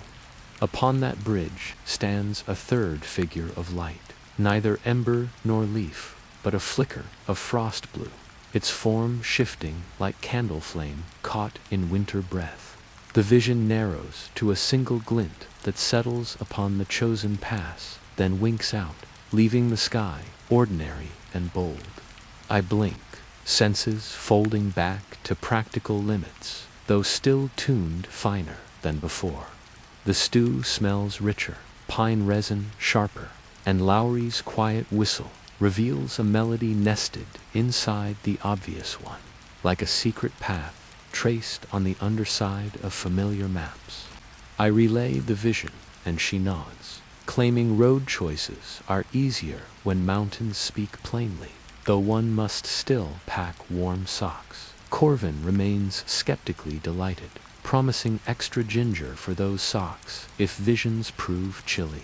Humor drifts across the campfire, gentle as ash flakes, grounding heightened awareness in comfortable banter. The potion's aftertaste lingers as cool clarity behind teeth, reminding me interpretation must keep pace with perception, lest both trip over enthusiasm. Journal open upon my lap. I record the silver bridge, the frost shard silhouette, and the way potion pulled conversation from still air. Repetition folds across the page, 3 circles drawn, then a cup, then a bridge, until the pattern becomes a quiet tide, calming any lingering tremor of awe. Imagine tracing those shapes beside me, ink soaking into paper grain, each loop's smoothing thought like river stones, tumbled patient centuries. Stars overhead wheel on their slow ancient rail, and I feel them glance down, perhaps pleased to serve as directional beacons for a night or two. The shield band dims, shards resting, their dialogue paused until next necessity. Sleep finally settles upon camp in gentle layers. Horses shuffle once, content, and Corvin's last kettle sigh drifts into silence. I curl beneath my cloak, shield at my spine, pouch near heart, and watch the vessel constellation, now crisp, pour its imagined cargo toward the snowy saddle. Crickets resume their metric hymn, balanced by the deep hush that mountains release after dark when they exhale the day's stored sunlight. Breath by breath, my own rhythm joins theirs, and the expanded senses settle into dream where each element speaks a tongue both strange and deeply familiar, promising dawn studies written in wind, ice, and the slow footfall of deliberate purpose. Dawn creeps across the ridge like cool water poured over sleepy embers, and every frost-tipped blade of grass ignites with peach and rose reflections. Breath unspools in slow banners when I sit up, cloak glittering with dew crystals that tinkle as they slide to the ground. Lore walks among the horses, murmuring encouragement, while Corvin brews chicory, strong enough to make the air tremble. The potion of heightened sense has faded to a manageable hush, yet faint echoes remain, letting me hear pine sap shifting beneath bark like distant cello strings. I tighten straps, feel the twin shards steady against my chest, and tap the shield rim once. It answers with a low hum, agreeable as a friend who has already packed the lunch. Imagine drawing that hum into lungs, letting it guide the tempo of each deliberate motion that follows. We set out on a path that quickly becomes a seam in the earth, stitched between granite ledges one side and a slope of dwarf pines the other. Frost Peak ahead glows under a fresh coat of snow that fell unseen in the night, its summit a white flame against cobalt sky. As the grade steepens, the caravan thins, Lore directing wagons to a meadow spur, while I and 2 mule handlers, named Idris and Fern, continue on foot. Snowline meets us sooner than expected, a fragile crust crunching like sugar beneath boots. Releasing the faint scent of cold minerals and evergreen, the air chills in gentle layers, each higher step folding another cool blanket over shoulders, until conversation floats out in visible words that linger then break apart, like toy boats launched on invisible streams. At a bend, we find the remnants of an old trail shrine, stones stacked waist-high and capped by a slate slab etched with circles, long weathered yet recognizable. Someone has tucked fresh mountain heather between the stones, purple petals vivid against gray. I leave a copper sliver from Master Garin between blossoms, coin-catching light, and scattering it into quick sparks that vanish before the ground can swallow them. Past the shrine, wind begins to toy with us, first curious, then insistent, tugging cloaks so they crack like lazy sails. Idris jokes that the mountain tests our resolve with a tickle before a slap, and Fern answers by cinching her hood tighter, declaring she will slap back with good manners and ginger tea. Farther on the track narrows to a spine of packed snow, scraped by age into shallow stairs. Each step must be argued with, boots sliding half a hand's breadth before catching on hidden stone. The shield rim pulses, orange and green braided light, leaking through mittened fingers in rhythmic warnings of loose shale or ice masquerading as solid ground. I move with caution, but also with a gathering confidence, as though each glimmer is an offered hand from the mountain rather than a caution sign. Above, ravens swirl in slow helix patterns, wings dark letters, writing patient poems upon the pale sky. Occasionally one croaks, and the sound bounces along the ridge, turning cold air into a hollow drum that marks our modest progress. Mid-morning arrives, dressed in a milky haze. Sunlight diffuses until the world resembles a painting still drying, edges softened, colors deciding where to settle. Wind hisses through gaps and flings stinging grains of ice that click against shield rim in tiny applause.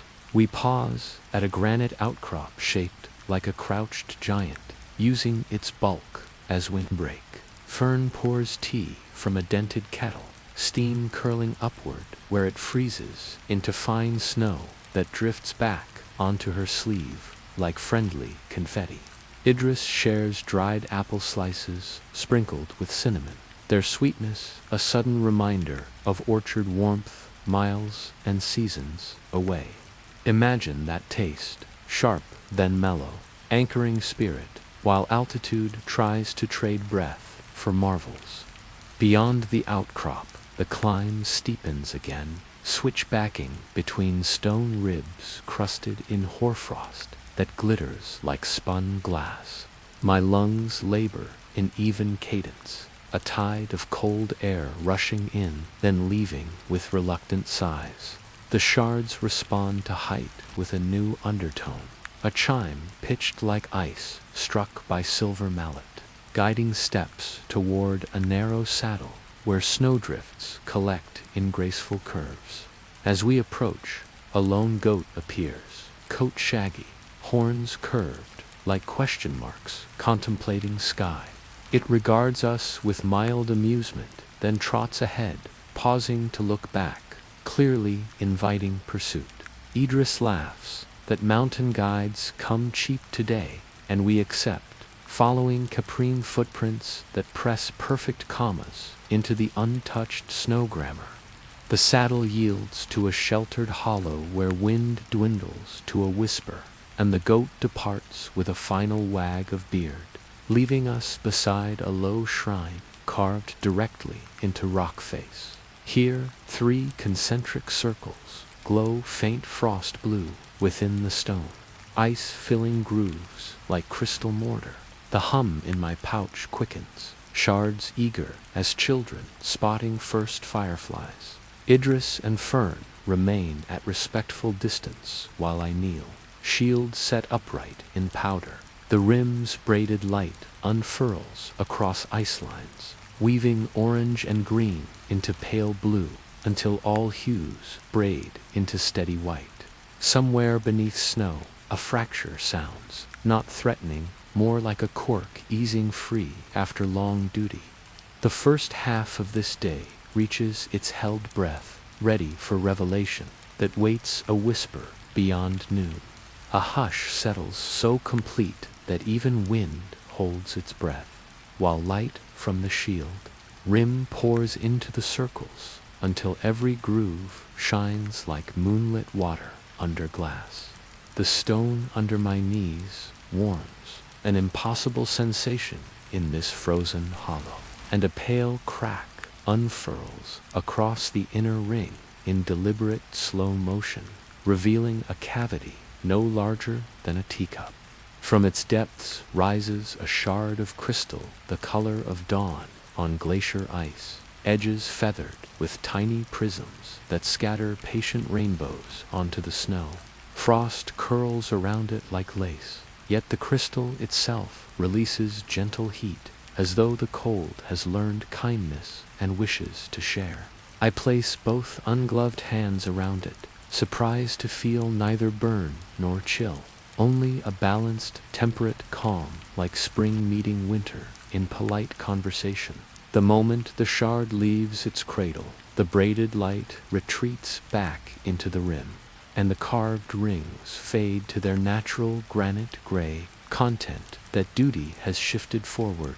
A gust sweeps the hollow, yet instead of stinging, it carries the rich scent of cedar and distant lightning, an aroma that feels older than language. Snow crystals lift in slow spirals, forming transient columns around Idris and Fern, who watch with widened eyes yet unspoken trust. In that swirling hush, a vision rises before me, mountains mirrored upon a still lake, above them a crown forged from ice and ember turning in weightless suspension. Each revolution knits fire to leaf, leaf to frost, frost to unseen air, and I sense the missing rhythm that will one day complete the circle.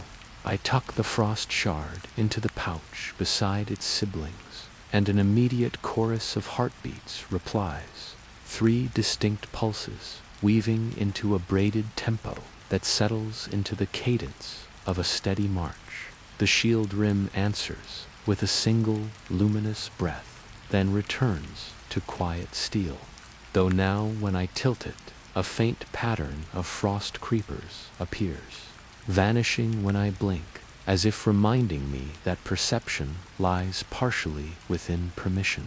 Idris kneels to study the now silent shrine and whispers respect to whatever stone remembers.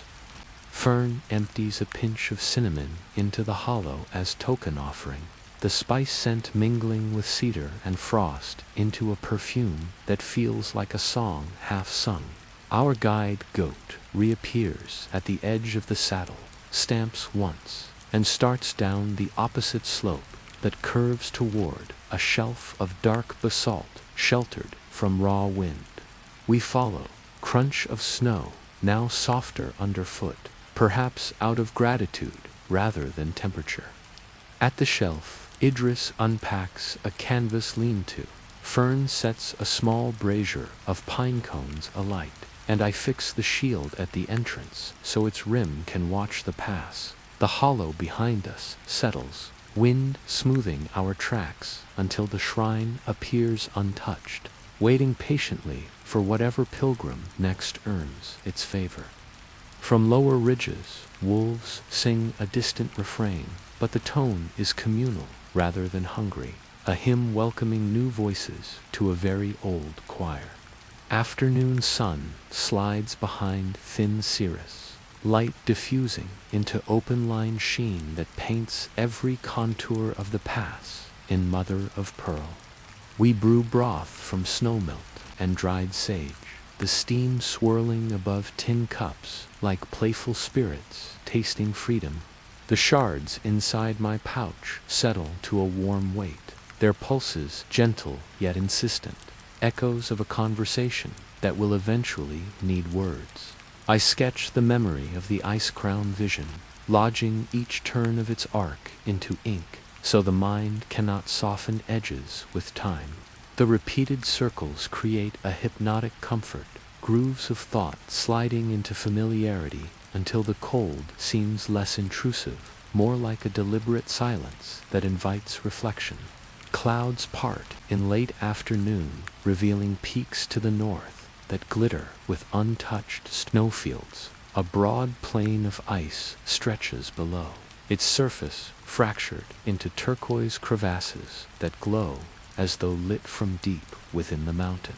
Fern suggests it resembles a library where every book has been opened to the same luminous page. Idris laughs, suspecting the librarian goat would approve. I imagine that beneath those ice pages, ancient rivers sleep, guarding tales older than the folk who named these heights. The frost shard hums, agreement, vibrations tracing tiny cymatic patterns against the leather pouch, patterns my fingertips read as reassurance that stories live everywhere one dares to look calmly. As dusk draws its indigo curtain, the temperature tips sharply, air crisp as bitten apple. Tiny snowflakes begin to fall, not in urgency, but in ceremonial drift, each flake large enough to reveal symmetrical filigree under starlight. We build the fire higher, flames painting gold upon basalt, while sparks ascend like exploratory scouts. I remove the frost shard and hold it near the flame. Instead of melting, it releases a soft glow that causes the fire to burn steadier, tongues of light lengthening and twisting in leisurely spirals. For a heart beat the green and orange reflections from the other shards swirl across the crystal facets, producing fleeting constellations that mirror those just blooming overhead. Night arrives entirely when the final rim of sun folds behind western crags, and an aurora unfurls in the sky, ribbons of jade and violet undulating in silence. Idris sits transfixed, spoon arrested midway to his mouth, while Fern mutters that the heavens are brewing their own potions tonight. I feel the shield rim vibrate in sympathetic resonance, its silent chord aligning with the aurora's dance. The shards pulse brighter, tinting the snow around our camp in soft watercolor hues. In that radiant glow, I sense the path ahead broaden, creeping down from Frost Peak into caverns whispered of by merchants, caverns where dwarven forges amplify the secret voices of metal until tools learn to sing. We speak little as embers settle into ruby crater shapes. Conversation turns inward, minds looping through memories carved today and linking them to yesterday's long forgotten. The frost shard rests at the edge of the fire circle, neither hot nor cold, but maintaining a clarity that reminds the eye of riverstones glimpsed through perfectly transparent water. When I finally close my journal, the ink reflects aurora green before drying black. I wrap the shards in soft wool and place them beneath my head inside the cloak hood, their hum blending with heartbeat into a lullaby whose meter matches distant wolf song rising once more. Sleep finds us beneath curtains of light still waltzing between stars. In dream I stand upon a bridge forged of woven elements, ember planks, leaf railings, frost pillars, leading to a doorway carved in dawn-color stone. The door glows with the faintest suggestion of the final circle yet to be filled, a quiet vacancy that calls like a promise half kept. When I wake just before first light, the aurora has faded, but a single ribbon of rose remains glowing high above, pointing south toward valleys where rivers run swift and caverns wait with anvils warmed for stories. Dawn stirs the shards awake, and their braided pulse answers the sky as if to say, yes, we remember the way, and today the road remembers too. Sun rises, pale gold, over the saddle, brushing every snow crest with blush light, while a chill blue shadow retreats into gullies where it can continue its polite discussion with ice. Idris whistles the horses awake, and Fern folds blankets that still carry the faint perfume of pine smoke and cinnamon. My breath hangs in steady clouds as I collect shards and shield, their pulses converging into a single calm drumbeat that steadies fingers against morning sting. The goat guide stands on a rock as if claiming wages now paid, then bounds down the southern slope, leaving hoofprints like punctuation marks on an untouched page. We follow with deliberate steps, crampons crunching sugar-crusted snow, and the dawning valley yawns wide below, revealing ribbons of mist floating above forests that glow lime green where early sun kisses frost tips into steam. The descent unspools through switchbacks lined with dwarf pines twisted into shapes that resemble frozen waves, each branch ladled with ivory sugar. Snow thins quickly, giving way to shale that clacks under boots with a sound like dominoes tipping in slow succession. Somewhere far below, a river roars unseen, its voice rising through gorge passages in deep bronze tones that make the ribs vibrate. Idris hums along, choosing notes that fit the valley chord, while Fern mutters inventory numbers, each syllable puffing out like tiny smoke rings as she confirms crate counts.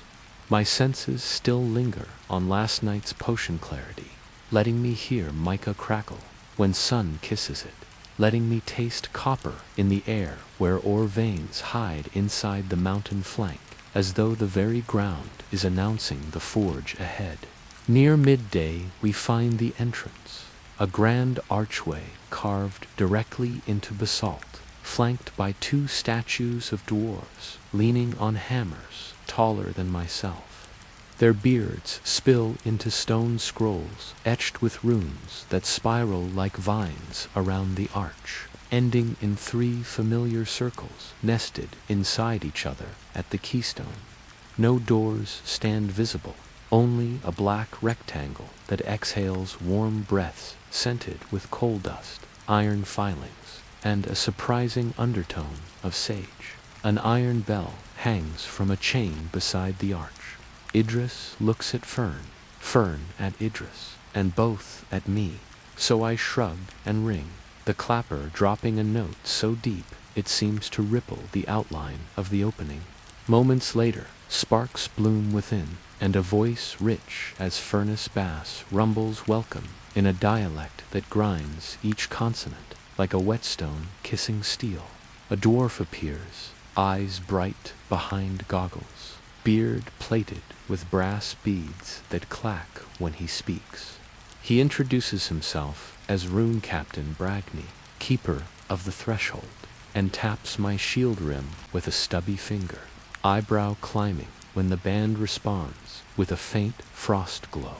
I present the copper token gifted by Master Garin, and recognition kindles in Bragny's grin, revealing teeth the color of polished walnut. He waves us inside, remarking that any friend of the forge friend is friend twice over, then calls apprentices to escort Idris and Fern to the trade hall where herb tonics fetch gold by weight. I follow Bragny down a gently sloped corridor where walls shimmer with embedded quartz each vein catching torchlight and scattering it into lazy rainbows that drift along like fish in a slow river. The corridor spirals inward, floor switching from rough basalt to tiles of hammered copper that grow warmer with every step until boot soles feel as though they walk across bread fresh from the oven. Hammer rhythm swells ahead, countless anvils striking in staggered tempo that resembles summer rain on rooftops, each clang overlapping another until individual beats blur into one grand metallic heartbeat. Heat thickens the air, bringing scents of molten flux, beeswax polish, and distant mushroom stew bubbling for hungry smiths. Bragney pulls a lever, and a wrought iron gate glides aside, revealing a balcony that overlooks the heart of Dwarodelv, an immense cavern where forges line terraces like constellations of ember stars, their combined glow turning the vaulted ceiling into a roiling dawn. Below, mine carts rattle along rails, spilling sparks where wheel meets stones. Chains haul crucibles glowing white, while water wheels channel underground rivers into bellows that breathe fire bright as noon. Dwarves move with choreographed surety, each swing, pour, and quench stitched into communal fabric older than kingdoms above. Bragney gestures toward a lift platform bound with braided steel cables, and we descend, passing braided banners that depict every element joined in knotwork. Ember linked to leaf, frost entwined with whorls that represent wind. I notice one panel left unfinished, a blank silk square that waits with patient confidence. The shards pulse in recognition, perhaps aware their story will soon spill thread onto that quiet cloth. At the cavern floor, Bragney leads me through aisles of anvils, greeting smiths by title and nickname, until we reach a forge set apart from others, its chimney lined with silver scales that shimmer even where soot clings. There stands Master Melner, shoulders broad as millstones, eyes the color of river slate, and just as steadfast. He wipes hands on a leather apron burnished to amber shine, and studies me in silence long enough that time seems to soften. Then, without preamble, he asks what memory my metal carries, and whether I am ready to share some of my own in return. I unwrap the wool, revealing ember, leaf, and frost shards cupped together, their braided pulses painting Maelnir's beard in shifting light. He nods once, a gesture that feels like sunrise, agreeing with horizon, and beckons me to place them on an anvil that already hums, eager to learn a new song. Tools are assembled, tongs with jaws shaped like petals, chisels sharpened to a whisper, and a crucible half full of liquid iron that glows like candle flame trapped in honey. Melner explains that reforging a staff worthy of balancing elements requires more than heat and hammer. It needs memories offered without fear, for metal remembers every joy and every hesitation. I glance at Bragney, who simply nods, assuring that dwarven secrecy is built of granite promises. So I begin speaking, voice low, recounting each quest day from the barrow hum to the cedar-perfumed wind on Frostpeak. As words roll out, they thread through the forge heat, and I see images flicker across the liquid iron surface.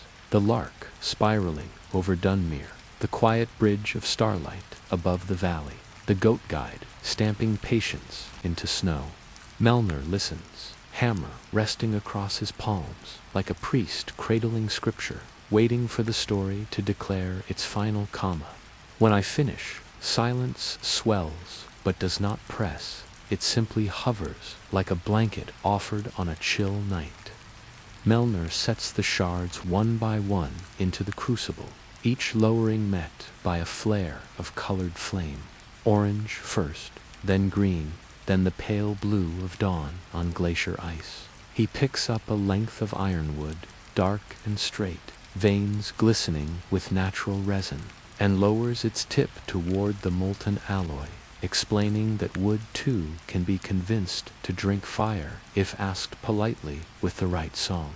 He begins humming, a deep baritone drone that bleeds into the forge roar until the two sounds braid. Sparks bloom in time with the tune, looping around the shaft like moths recalling they were once embers. I grip the shield harder as the rim answers, faint and steady, supporting the melody like a lower harmony joining a familiar refrain. Molten alloy streams from the crucible in a single, unbroken ribbon. Sliding into a groove, Melner has carved along the heart of the ironwood as neatly as script upon parchment. When metal meets grain, a soft hiss rises, not angry, more like tea poured into a favored cup. The mixture settles, then sinks, marrying itself to the wood, while sparks snap in playful exclamation. Apprentices circle at respectful distance, their eyes reflecting violet, emerald, and amber tongues that dance, in turn, along the shaft. The entire cavern seems to lean closer, bellows slowing so breath will not disturb the ceremony. I feel my own lungs match the forge, long inhale, patient release, as the staff absorbs the memories I spilled moments ago, locking each into rings of bright inclusions that glow under the liquid surface before cooling into quiet veins of color. Melner lifts the staff with gloved hands and settles it on the anvil that already hums the note my shield once shared in the barrow. He begins a measured rhythm, the hammer kissing metal along the grain 7 times, then pausing for the wood to reply with a faint resonant thrum. On the 8th strike, the embedded alloy brightens, and a translucent aura ripples out, lifting sawdust motes into brief orbit before they fall back like tired fireflies. Bragny starts singing a counter-melody, a low chant in a language carved from stone and echo, each syllable landing in the spaces between hammer blows. I add my own voice softly, recalling the brook's murmur and the mountain wind, letting those sounds braid into the chorus until forge, roar, chant, and heartbeat weave a single fabric. When the final strike lands, Melnor quenches the head of the staff in a basin of mountain snow gathered from Frost Peak and carried here by relay of runners.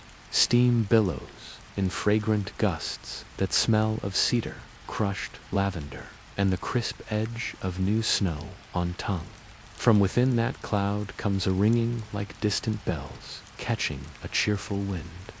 As vapor clears, the staff rises, balanced across Maelnir's palms, the alloy strip now mottled with tiny symbols that flicker between languages, sometimes runes, sometimes curving branch lines like elven script, sometimes ripples that resemble the lapping edges of a calm lake. He passes it to me with a nod, and the moment my fingers close around the grip, a subtle pulse climbs my arm. Neither shock nor fire, simply acknowledgement, as if the staff recognizes the hand that fed its stories. Light from the shards sleeps dormant within, but the rim of my shield brightens, pouring a slender ray that spirals about the staff like a ribbon deciding where to tie its bow. When ribbon meets the alloy seam, it vanishes inward, and the staff breathes a quiet sigh that only I seem to hear. Melner steps back, satisfaction softening the stern set of his mouth, and calls for oil pressed from deep cave blooms. Apprentices dab the oil along the length, sealing pores of wood so they shine like wet tea bark. Small curls of smoke rise, then fade, leaving a scent of green pepper and earth after summer rain. Bragny records the forging in a ledger, whose leather cover bears tiny hammer dents from centuries of similar rites, and he asks for the staff's new name. Caught off guard, I answer that it will earn its own name on the road, and he nods, agreeing that wise tools choose their titles in due time. Evening bells echo through the forge halls, not cast metal, but giant chimes made of layered quartz that ring when heated air rushes past. Their notes signal the end of the working day and the beginning of feast. Long trestle tables appear as if grown from the stone floor, laden with stew of root vegetables, wheels of smoky cheese, and bread whose crust crackles like tiny hearts when broken. I am given a seat of honor near Melner, shield propped beside me, staff resting across my knees, so every dwarf who walks by can tap it lightly, adding their own blessing. Laughter ricochets among vaulted ceilings, sparks floating above braziers like miniature constellations that escaped the night sky for one meal.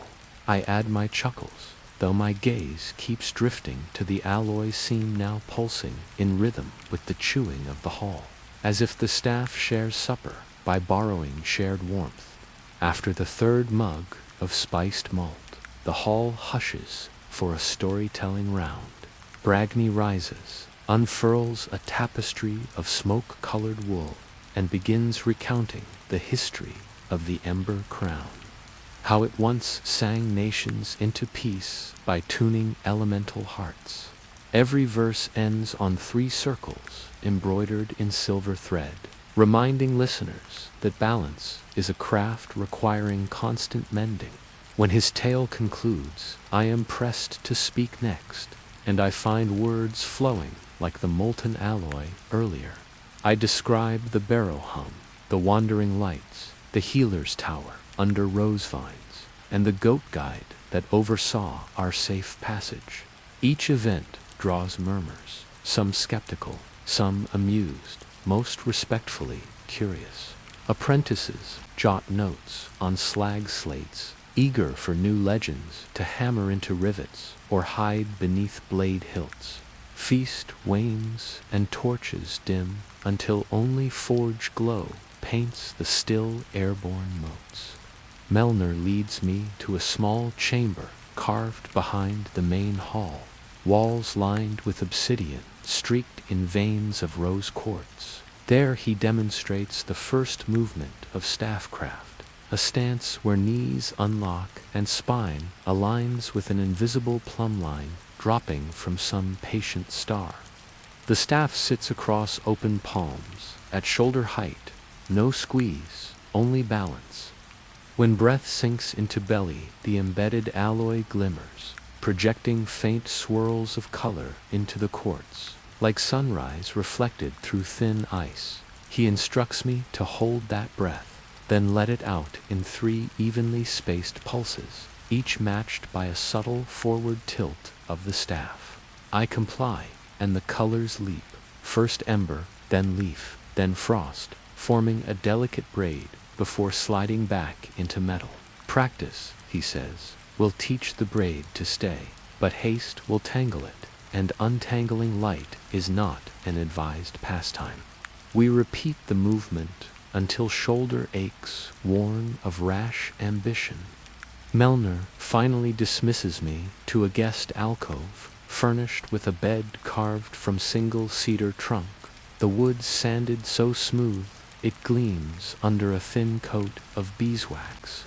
Before sleeping, I set the staff upright against the headboard, and the rim of my shield beside it, the 2 relics facing one another like old friends reunited after decades of misunderstanding. Their faint glows mingle until difference disappears, settling the alcove in warm peach light that flickers with breath. I trace 3 circles on the cedar's surface, a small ritual that steadies thought, and close my eyes, drifting into a dream where mountains exhale iron-scented steam and rivers hum songs about molten courage flowing toward seas of patient forgiveness. Sometime in the small hours, I wake to a soft chime resonating through floor and air alike. The staff tips gently, its alloy line emitting pale light that points not south, but west, toward deep tunnels unknown to the map Aurelia shared. A dwarven messenger stands at the doorway, eyes wide, saying, "A scout just returned, with word of a shadow cult raising obelisks along forgotten mineshafts." Melner waits, he says, staff in hand, ready to guide me to passages only stone and certain stubborn hearts remember. I rise, sleep falling away like loose shavings from fresh carving, and follow, staff warm and eager, shield rim already humming the distant rhythm of hammers, ready to accompany new verses still unwritten in the ledger of this wandering quest. A low drum of urgency threads through the forge corridors as Melner leads me to the western intake shafts, his lantern spilling bronze halos that dance across runic plaques fixed to every support beam. The air grows cooler, tinged by mineral damp and a faint copper tang, as if the mountain is holding its breath before speaking. Behind us, the grand hall fades into distant hammer echoes, each strike now sounding like punctuation closing one chapter so another may begin. Ahead, the scout waits, a slim dwarf named Lysa, whose braid is clipped short to avoid snagging on tunnel gear. She greets me with a crisp salute and unrolls a parchment map drawn in charcoal, showing a network of disused galleries where symbols of the hollow obelisk cult have appeared like a rash on forgotten skin. The map bristles with notes, circles, marking spots, where stone pillars, etched in black glass, erupted overnight, draining warmth from surrounding rock and muting the usual chorus of dripping water. Lysa taps one such circle, explaining that miners reported whispers seeping from cracks, words curling at the edge of comprehension, promising power to anyone who fed embers to the void. No one accepted the bargain, yet shafts collapsed soon after, ceiling or veins that once thrummed with life. Melner grunts, declaring that such sabotage threatens not only dwarfcraft, but the wider balance we have all sworn to mend. His gaze falls to my newly forged staff, and its alloy seam shivers in acknowledgement, sending a pulse down my arm like a handshake delivered by invisible currents. We gather a compact expedition, half-dozen smith guards clad in bronze cuirasses that echo faintly with each step, plus Lysa at point with her survey tools and a pair of canine companions bred for subterranean rescue. I carry the staff in left hand, shield in right, the rim glowing a subdued amber that flickers each time our boots strike resonant stone. The dogs trot ahead, ears pricked, tails steady. Their presence calms nerves in ways words cannot.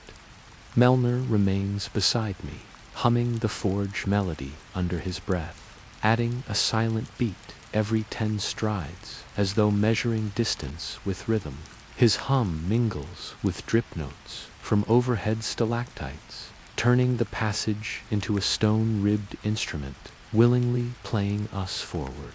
Lantern light catches crystals embedded in the walls, splintering into starbursts that linger in peripheral vision like quiet encouragement. Unmarked air shafts vent occasional gusts that flutter cloak hems and carry chill drafts scented with iron filings and rosemary residue from quenched blades. I imagine voices of retired pickaxes asleep behind those walls, murmuring support in the language of echoes.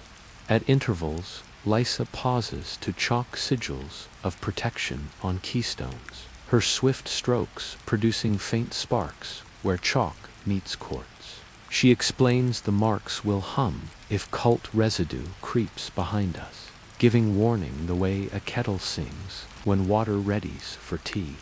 I practice tracing one, feeling chalk scrape sandstone with a satisfying rasp that settles into memory. After an hour, the tunnel widens into a natural chamber, roof lost in gloom beyond lantern reach. The dogs halt, noses quivering toward a faint vibration that quakes the souls before ears register sound. We extinguish lanterns, and silence drops, broken only by a distant throb akin to a giant heart slowed by centuries of contemplation. Melner lifts his hammer, and the alloy veins in its head flared turquoise, revealing dust motes suspended mid-air, caught in the pulse like dancers frozen between steps. The staff responds, seam brightening in triplet colors, and the shard chorus inside my pouch harmonizes until the ground underfoot resolves into a subtle chord that guides us leftward toward the vibration source. We ease down a side gallery choked by rubble, squeezing between tumbled blocks slick with mica. Lysa whistles a pattern. The dogs slip ahead and return, tails low but confident. Beyond the choke point, the gallery opens into a vault illuminated by sickly violet glow, exuding from a pillar of obsidian glass that pierces floor and ceiling like a thorn lodged in flesh. Veins of black crystal spider into surrounding rock, siphoning heat so breath turns visible despite depth. Whispering hums swirl around the pillar, overlapping languages that unravel if chased too closely.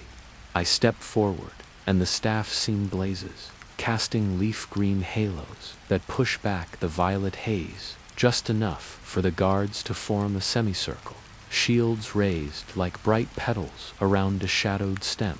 The pillar's surface ripples, as though reflecting unseen flames, yet my forge-tempered senses read it as hunger, not heat, a reverse fire-drinking energy instead of giving warmth. The shards throb within their pouch, pulses aligning into deliberate cadence that flows up the staff, through my arms, and fuses with the hum already vibrating my ribs. I plant the staff, but into the stone, call memories of river, leaf, and snow, then breathe out in the three-part rhythm Melner drilled. Ember-green frost braid unwinds from the seam, spiral arcs weaving around the pillar until colors meet at its apex, sealing off violet radiance like a lid pressed upon a smoking jar. The chamber temperature lifts by a whisper, and the ground sighs, a tone of cautious relief.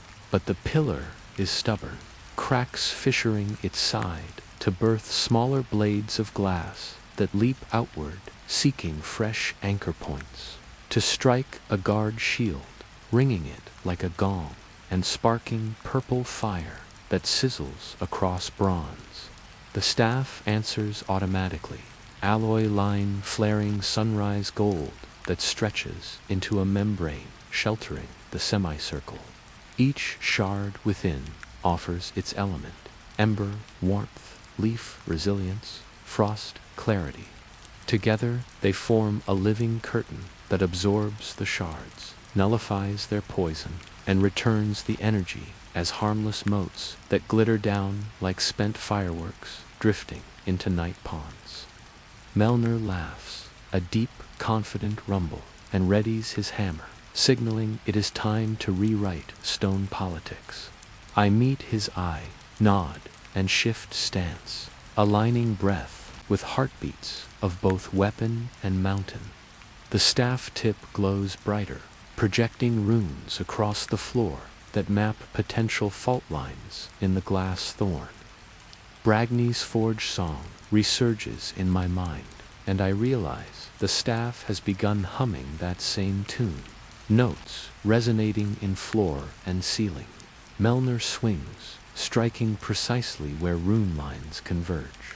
The impact rings pure, a bell tone carrying memory of smith feasts and newborn blades. Obsidian shrieks, splits, then deflates inward like a lanced abscess, purple glow sucked back into its own disappearing wound, until only a heap of dull shards remain, each no warmer than ordinary river stones left in winter shade.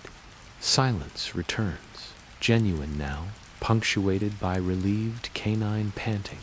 The temperature rises to comfortable, cool, and lingering whispers, evaporate like morning fog burned away by plain truth. Lysa steps forward, studies the wreckage, and taps one shard with her pick. It crumbles to dust, inert and ordinary. She grins, chalking a spiral of closure on the nearest wall. I turn the staff in hands, feeling alloy veins settling to slow pulse, like a smith cooling blades in calm trough. 3 elements sleep within, patient but alert, waiting for new harmonies to learn. Part of me wonders which element remains absent, what song will complete the quartet, but mountain quiet suggests answers await further along the still-breathing tunnels. We collect sample fragments for study and mark the chamber as cleared.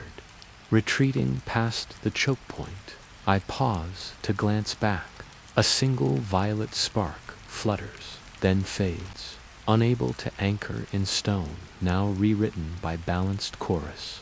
The dogs lead us toward fresh air, tails high. Though deeper threats likely lurk, step feels lighter, as if every lamp in the forge hall has brightened a notch without extra oil.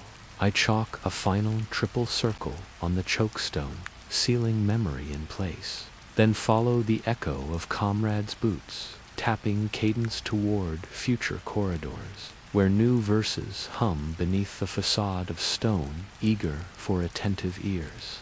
Lantern light escorts us back to the main artery of Dworodelv, where anvils greet our return with proud, metallic murmurs, as though the forge itself has followed our progress. Like an attentive host, Melner clasps my wrist, a gesture that presses gratitude straight through skin to bone, then dispatches runners to inform Bragny that the western cancer is ash.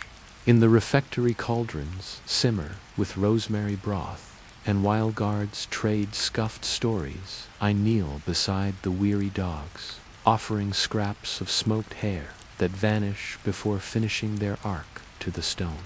The staff rests against a table leg. Alloy seemed dim yet steady, like an ember content to watch conversation flicker. Despite victory, a subtle pulse in rock reminds us unfinished verses still echo deeper. Mountain patience nods, but its silence leaves room for unfinished choruses. Bragny arrives, wrapped in forge soot, and smiles broader than the hearth, presenting a leather satchel stitched with copper thread. Inside waits a map drawn on hammered tin, its borders etched with coordinates that shimmer when rotated, revealing hidden rivers running beneath forests and dotted red where elven borders rise. He explains that Silverleaf Embassy, the elusive canopy city of Illyrian, has extended cautious invitation after reading rumors of shards awakened in dwarf flames. Their diplomatic envoy, fond of riddles, prefers guests approach under moonlight so tree spirits can judge footfall cadence. I quip that I will choose my steps as if courting a shy fawn, and Bragny laughs, warning me not to quote mining jokes where leaves can overhear. With parting gifts of quartz lamp seeds and a biscuit tin of cedar tea, dwarves see me to the valley exit, bathed in wine-colored dusk. Alone again, I trace the tin map by lantern glow, following a silver seam that slips between foothills and crosses. The river Hollowmere at a ford, guarded by willows bowing like elderly scholars. The night breeze carries scents of wet stone, distant clover, and a faint sweetness that could be wild plum blossom drifting down mountainside before its time. Imagine walking that narrow trail with only cricket metronome for company, each chirp pausing just long enough to let heartbeats nestle between notes. The shield rim hums a low-content chord, its frost etch now lined by soot smudges, a reminder that even balance benefits from scars earned with steady hands. Staff tip paints lazy circles in air, snagging stray motes that dissolve into sparks when touched, as though elements practice greeting new kingdom etiquette. Hours later, starlight gathers into bright flower along river surface, guiding me across stepping stones, slick with moss. Each step releases mirrored constellations that ripple outward, scattering living pixel art until water settles again, restored and mildly amused. On the opposite bank, a footpath threads into forest thick with sweet birch and silver poplar. Leaves glow, faint alabaster, under moon, turning canopy into an ocean of soft cloud overhead. I answer with a whispered promise not to rearrange furniture without asking. The owl clicks approval and resumes its watch, satisfied at the courtesy of groundwalkers. Deeper in soft bioluminescence blooms along moss mounds, releasing lavender-tinted light that outlines root arches tall enough to stride beneath.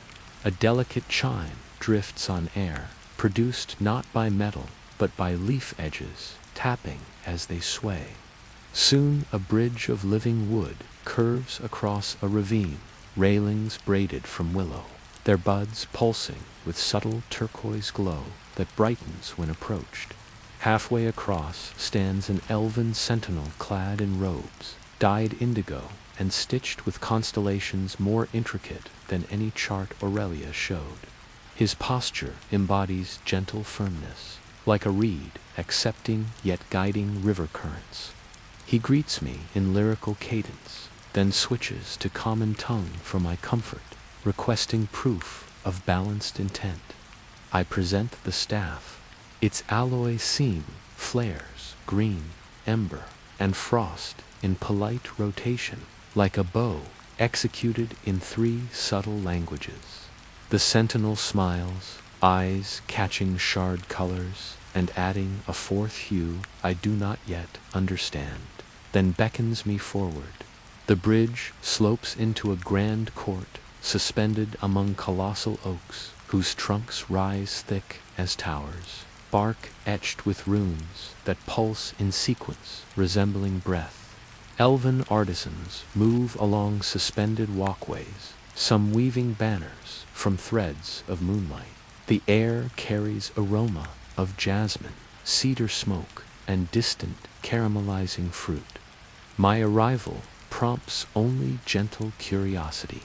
No rush, no alarm, simply the quiet shuffle of a society that trusts time to reveal motives. An attendant leads me along a spiral ramp while explaining with calm humor that elves measure hours by leaf unfurl rather than sand grain, so I should relax any expectation of haste at tonight's council. We enter an airy hall open to stars, columns carved from living trunks that bend overhead to form vaults lined with fluttering leaves. In the center floats a lens of water held aloft by unseen current, surface rippling with visions of deserts, glaciers, and storm-racked coasts. Around the lens sit 4 envoys, each robed in seasonal colors, their expressions serene but keen. They gesture for me to stand before the lens and invite the staff to share its new voice. Ember reflects desert sunrise, leaf reveals lush canopies, frost paints shimmering tundra across water mirror. Envoys study each scene, heads tilting like scholars, adjusting prisms, and nod in unison when last ice sparkle fades, acknowledging that balance walks my path as deliberate companion, not reluctant taglong. The eldest envoy, wrapped in robes, the tone of ripe barley, speaks of a shadow cult cell discovered near western cliff groves, their obelisks poisoning sap lines that feed sacred luminescent blooms. She proposes a mutual accord. Elves will share moonbloom seeds, capable of healing corrupted roots. If I pledge to carry news of grove health southward, where river spirits govern tides, I accept, adding a dry aside that my schedule recently freed itself of predictable pacing, eliciting ghost smiles from envoys who appreciate humor hewn from unexpected stone. Feast follows in measured elegance, bowls of golden broth steeped with nettle flour, bread infused with mist, honey harvested from high canopy hives, and fruit that bursts with notes of eucalyptus and pear. Conversation drifts, many topics, moontide, harmonics, cross-stitching of star maps, and proper etiquette for negotiating with stubborn badgers guarding root tunnels. An attendant leads me to a woven hammock strung between two elder boughs, where hush wraps like silk and crickets click a lullaby echoing forge hammer, reminding that elements speak one rhythm though dialects differ. Before sleep, I journal by glow of a tiny orb, gifted by the envoy of dawn shades, its light steady as patient mentor. I record obsidian pillar collapse, chalk sigils, river crossing, sentinel greeting, and council vow. Repetition calms ink strokes, each line smoothing thought into tidy nesting roosts. The staff rests beside, alloy seem dim, but still tracing faint pulse, as if dreaming with half-opened eyes. Together they form a silent watch, promising the night will hold its center, while sleep ventures into quiet interior corridors, exploring new rooms where wood and metal recount tales, and prepare the next verse for dawn to read aloud in robin's song. Dawn seeps through layered leaves like warm tea through muslin, turning my hammock into a cradle of gold-dusted shadows. The first breeze carries scent of crushed mint and dew-spangled moss, cool against eyelids, still heavy with dreams of mirrored rivers and singing anvils. Robins experiment with overtures among high limbs, while squirrel acrobats rehearse for the day's market in acorn futures. Far below, ground paths glimmer with early mist, but I linger in this airy court where each breath arrives pre-seasoned with faint jasmine, as though the trees have become polite baristas, serving dawn to all who wake within their vaulted halls. Breakfast convenes on a terrace shaped by living branches coaxed into gentle spirals, where elder envoys pour tea steeped with moon-bloom petals that glow faintly even in daylight, lending the cup a quiet aurora. The envoy of barley robes presents a lacquered box of silver leaf seeds, each nestled in waxed cotton like tiny lanterns waiting for wicks. She explains their lineage, nurtured under constellations that favor rebirth. My task is simple in theory. Plant seeds in corrupted root beds. Let elemental braid coax life into slumbering vessels, and report tremors of recovery to river spirits downstream. I accept with measured bow, dryly noting that my calendar lately overflows with horticultural diplomacy, which earns smiles as soft as willow tips grazing still water.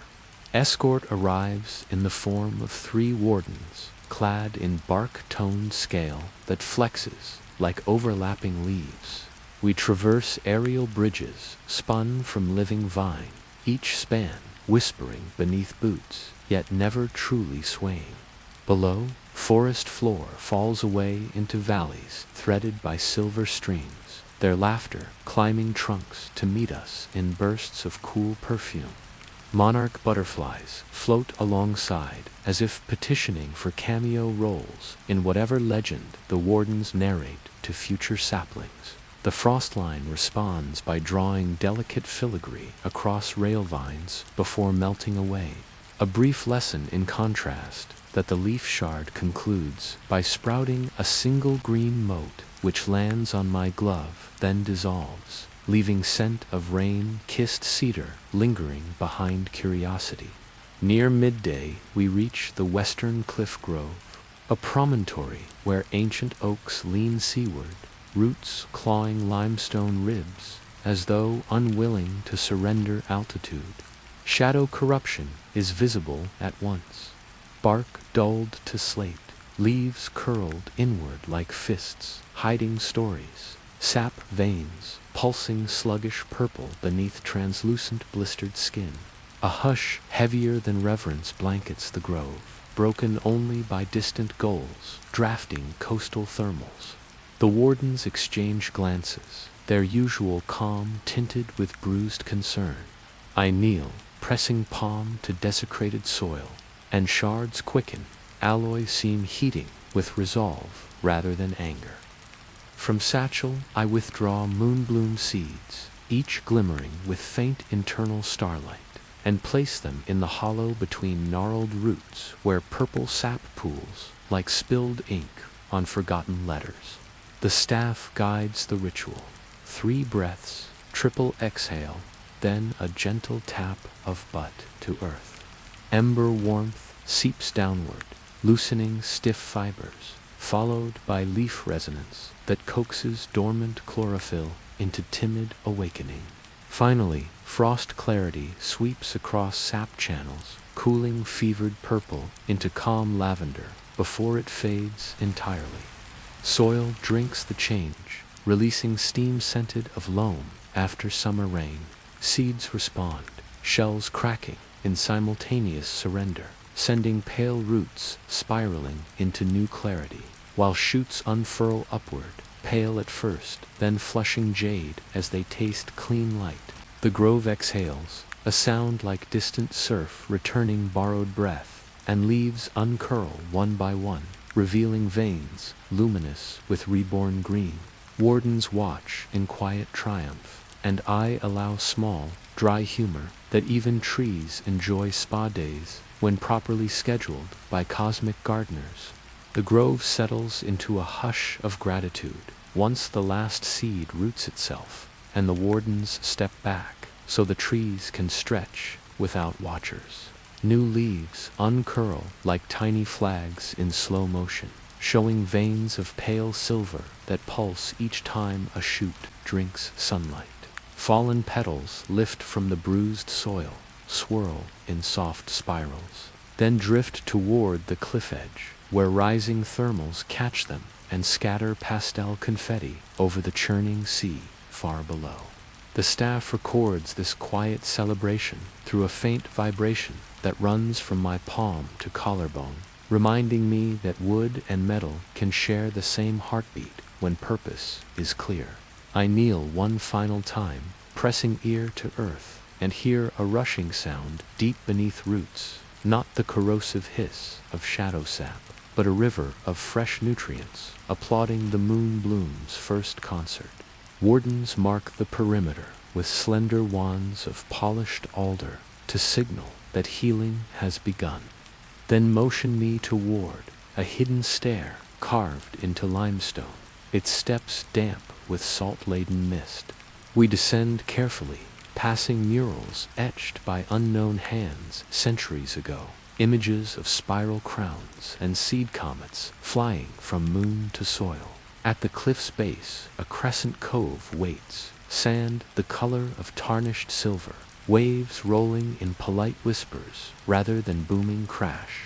A sleek cog ship rests at anchor, hull painted with leaf and flame motifs that mirror the alloy braid in my staff. Its captain, a weather-worn elf named Shanla's Bows, with a flourish, and says her vessel answers to the name Tempest Solace, a title that has learned to ride storms without spilling tea, though sometimes it rearranges deck chairs for comic effect. While crew prepares lines, Shanla's ushers me to the bow where a brass speaking cone is mounted. She tells me the river spirits govern more than inland currents. At times, they ride ocean swells, searching for stories to pour back into tributaries. We must announce our approach in respectful cadence, syncing with their unseen patrols. She places the cone to my lips and prompts 3 lines of greeting in the river tongue, a language of rising and falling tones that feel like stones skipping across water. I repeat carefully, voice blending with wind, until it forms a brief chord that slides across the waves. Moments later, the sea brightens, showing bands of turquoise that glide beneath the surface like silk scarves drawn by invisible dancers, confirmation that our message found its audience. Sails unfurl, catching a breeze scented of bergamot and distant rain, and the tempest solace glides from cove into open water. Gulls trailing like paper prayers tucked into feathers. On deck, I practice staff forms Melner taught, feet planted wide to balance gentle pitch, while alloy seam responds to salt air with new iridescence. Frost lines carve traceries on the rail before melting. Ember flecks follow to evaporate droplets, and leaf pulses maintain a steady breath of softness between extremes. Shanlas watches with amused respect, remarking that an instrument which cleans its own learning curve is welcome on any voyage. She teaches me how to gauge wind mood by the flutter of pennants, and how to spot shoals by the way waves show their teeth in dimples rather than peaks. Toward afternoon, a bank of low clouds bruises the horizon, carrying thunder that mumbles like a poet unsure of rhyme. Crew shortens sail while singing round verses about patience being a finer anchor than iron. The shield rim hums, counterpoint, warning of pressure valleys sliding beneath the hull. When first raindrops strike, they are warm, almost playful. Yet each carries a flick of violet luminescence, reminiscent of the obelisk corruption. Shanless frowns and orders soundings. Depth plummets too quickly for comfort. Suddenly, a column of water rises astern, sculpted by purple energy, ribboning through its core, forming a rough imitation of the shattered pillar we crushed in the mine. It leans forward, seeking contact. I ground the staff to deck, whispering triple breath mantra while drawing on the memory of healed roots. Ember warmth envelops crew, leaf resonance settles masts, and frost clarity cools panic into focused calm. A spiral of pale green light shoots from staff tip, wrapping the water column in living vine patterns that pulse as if searching for a heartbeat. Vines find none, confirming the shape is hollow echo, not living entity. I rotate wrists, calling forge rhythm into the weave. Vines tighten, splitting the column into harmless spray that pelts the deck like summer applause before vanishing into sea foam. The violet threads dissipate, leaving only scent of crushed lavender and a sighing whisper swallowed by waves. Storm clouds pass in disgruntled silence, broken by a sunburst casting gold ladders onto rippled cobalt sea. Crew cheers softly and returns to duties, while Shanla studies horizon through amber spyglass, muttering that the cult's reach shows surprising ambition. If it dares mingle shadow with the domain of tidekeepers.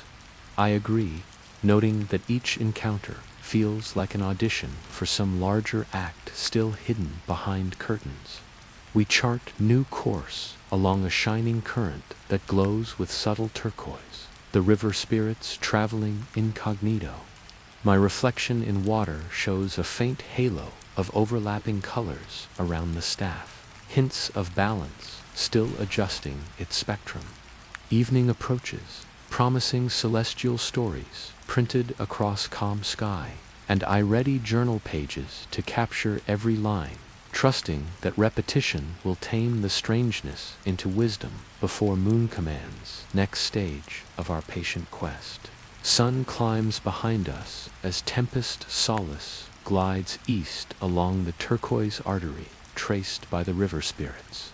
Wind hushes to a polite murmur, allowing slow gull-wing shadows to stretch across deck planks polished by brine and early chatter. The crew moves with unhurried precision, checking stays, mending a line, pausing to nod at waves that slap the hull with lazy applause.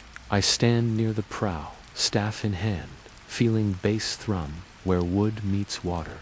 The alloy seam emits faint pulses, timed to the oar rhythm of distant dolphins surfing our bow wake, and each pulse sends ember warmth across my knuckles, leaf coolness along wrist tendons, frost clarity across fingertips, like elemental Morse code, confirming currents ahead remain true. Salt temps mixes with scent of bergamot left by receding storm, wrapping every breath in bright tea sharpness. Late morning reveals a chain of glass dunes on the horizon, rippling like molten pewter poured into desert. Sunlight refracts upon silicate waves, throwing fans of iridescence skyward until cloud wisps shimmer in pastel prism arcs. Shanlas calls them the shifting shores of Shahar, a restless boundary where desert sweeps into ocean tide and grains sing when wind crosses at certain angles. Crew reefs sails, steering wide to avoid hidden sandbars that drift like forgetful whales. As we near, the dunes indeed hum, a low resonant tone, rising and falling in waves that remind me of forge bellows exhaling tempered secrets. The staff wakes in response, alloy seam echoing the dune note with delicate overtones, crafting harmonics that float over deck like friendly apparitions searching for new melodies. A small launch is lowered, just large enough for myself, to sailors, and a crate of moonbloom seedlings wrapped in damp moss. Our mission: follow inlet into the dune labyrinth and locate a mirage shrine where next shardroomer sleeps in prismatic coffin. Launch skims across shallow turquoise water that fades to caramel where sand swirls beneath. Heat lifts off dunes in curtains that shimmer, blurring distinction between solid crest and reflected sky.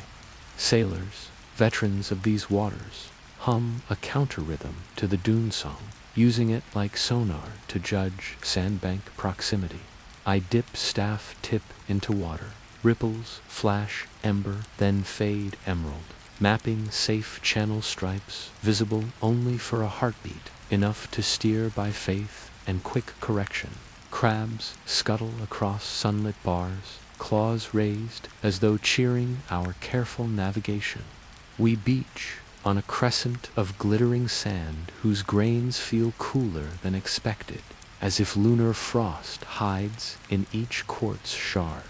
Footsteps crunch with crystalline chime, and even breath seems to tinkle in the uncanny acoustic bowl of dunes. Mirage Shrine appears ahead, not rising but coalescing. A pale tower wavers into view, made of stacked glass panes, thin as dragonfly wings. Each pane floats a finger width from the next, allowing wind to pass and coax music from edges. As we approach, tower condenses into solidity, music sharpening into a five-note motif that repeats in patient invitation. Sailors remain at skiff, eyes cautious but respectful, while I ascend a spiral ramp formed by overlapping panes. Staff seam brightens, casting kaleidoscope flecks onto surrounding glass, which capture and multiply them until whole tower gleams inside a sphere of slow spinning color. At summit sits a pedestal fashioned from fused dune sand, its top cupping a hollow where a shard rests. This one glows with opalescent sheen, colors shifting like oil on water, never settling long enough to name. Heat radiates from it in gentle waves, scented faintly of coriander and distant rain. Contradictory impressions that somehow blend into calm curiosity. I breathe the triple cadence, place palm over shard, and sense it test the harmony of ember, leaf, frost already braided within staff. For a moment it hesitates, perhaps wary of crowding an already busy conversation. I murmur a promise of balanced counsel, recalling dune song and dolphin cadence. assuring space for its voice. Shard pulses once, twice, then loosens from cradle, sliding into my hand with weightless grace, immediately sensing heartbeat into quartet rhythm that settles across sternum like a new verse eager to join chorus. A hush descends the instant the opalescent shard slips into the velvet pouch beside its ember. Leaf and frost kindred, and the tower's glass panels soften their glow, content that stewardship has passed. Yet the desert is rarely one to grant silent farewells. Hot wind sweeps across the dune bowl, lifting curls of sand that twirl like dancers, testing new choreography. Their motion bends the floating panes, coaxing a brighter resonance, higher and more urgent than before, as though the tower now sings for balance, newly restored, but simultaneously warns of unseen ears in the shifting wastes. The staff hum responds, weaving the four shard voices into a rippling countermeasure that evens the frantic cadence into a meditative drone. Calm settles again, though on its edge I sense curiosity sniffing from beyond the nearest crest. My descent feels lighter, each step cushioned by dunes that compress then rebound in gentle waves. When the sailors see the shard glow through the pouch seam, they offer quiet cheers. But before joy grows loud, the dune song lifts once more, now punctuated by a rattling undertone. Atop the highest ridge, a figure appears, robed in billowing sable cloth that seems to drink sunlight, leaving its outline traced in mirage shimmer. The figure raises an obsidian rod tipped with violet crystal, and air around it warps as if under sudden fever. Staff alloy reacts without thought, casting a tessellation of emerald and frost light that settles over us like a flexible dome.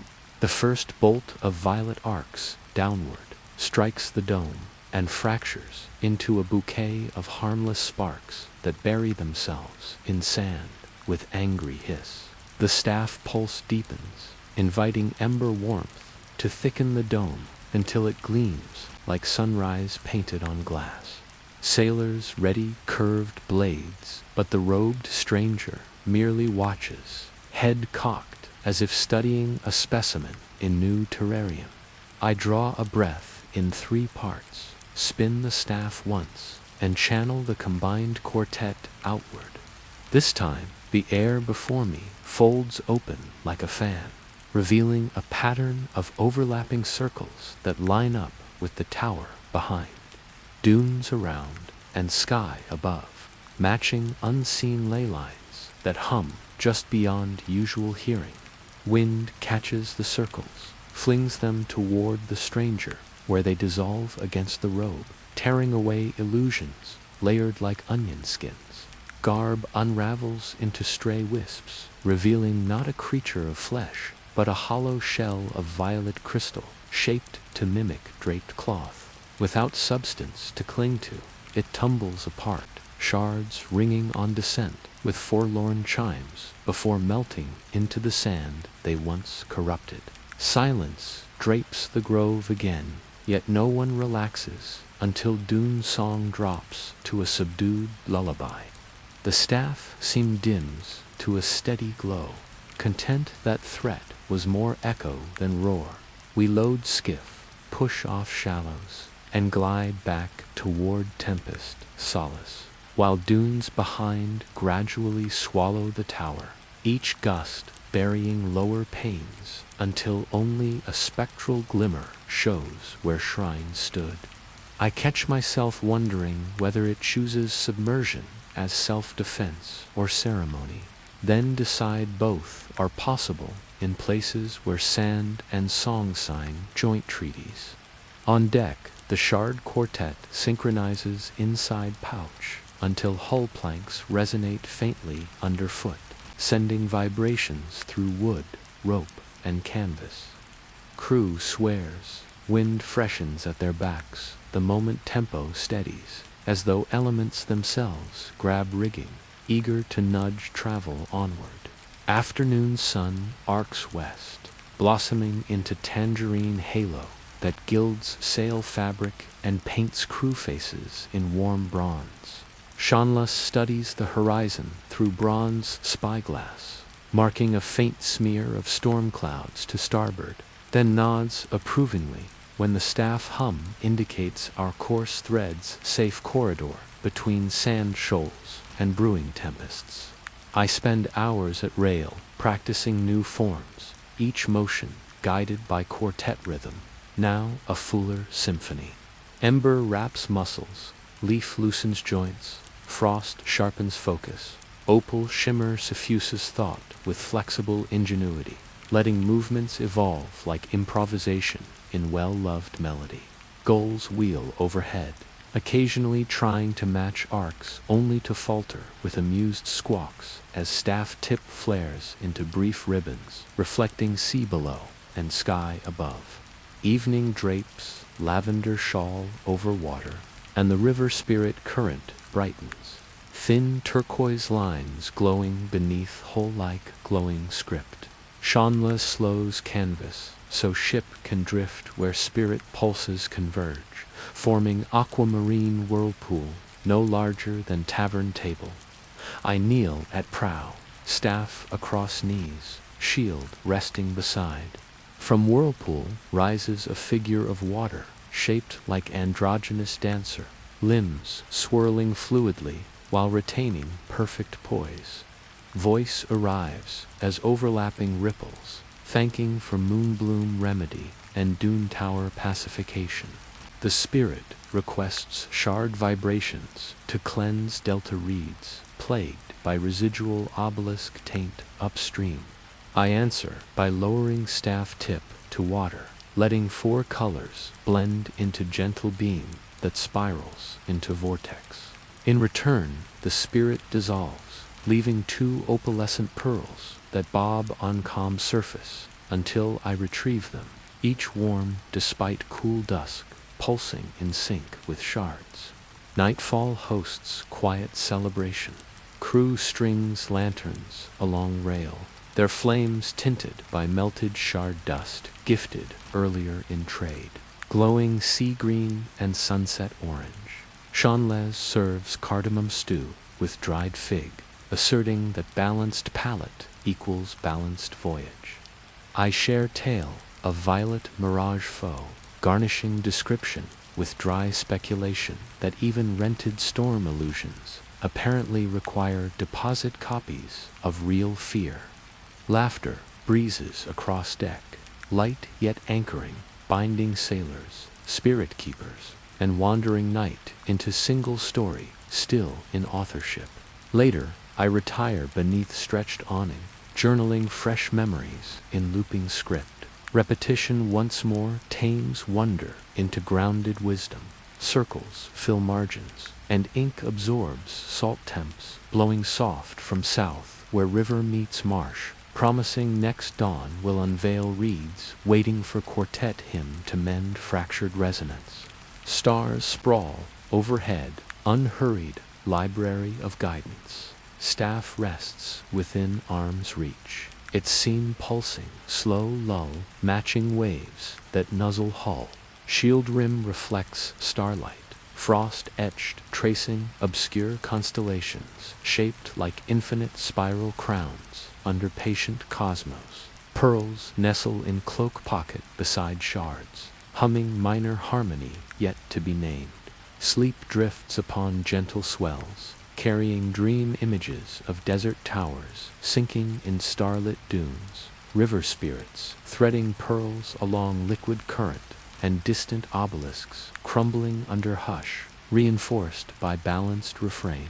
Somewhere in that dream, the final destination glimmers just beyond reach, inviting but not rushing, trusting each deliberate footstep, sail shift, and heartbeat to weave the long day's destiny into melody, both cosmic and intimately human.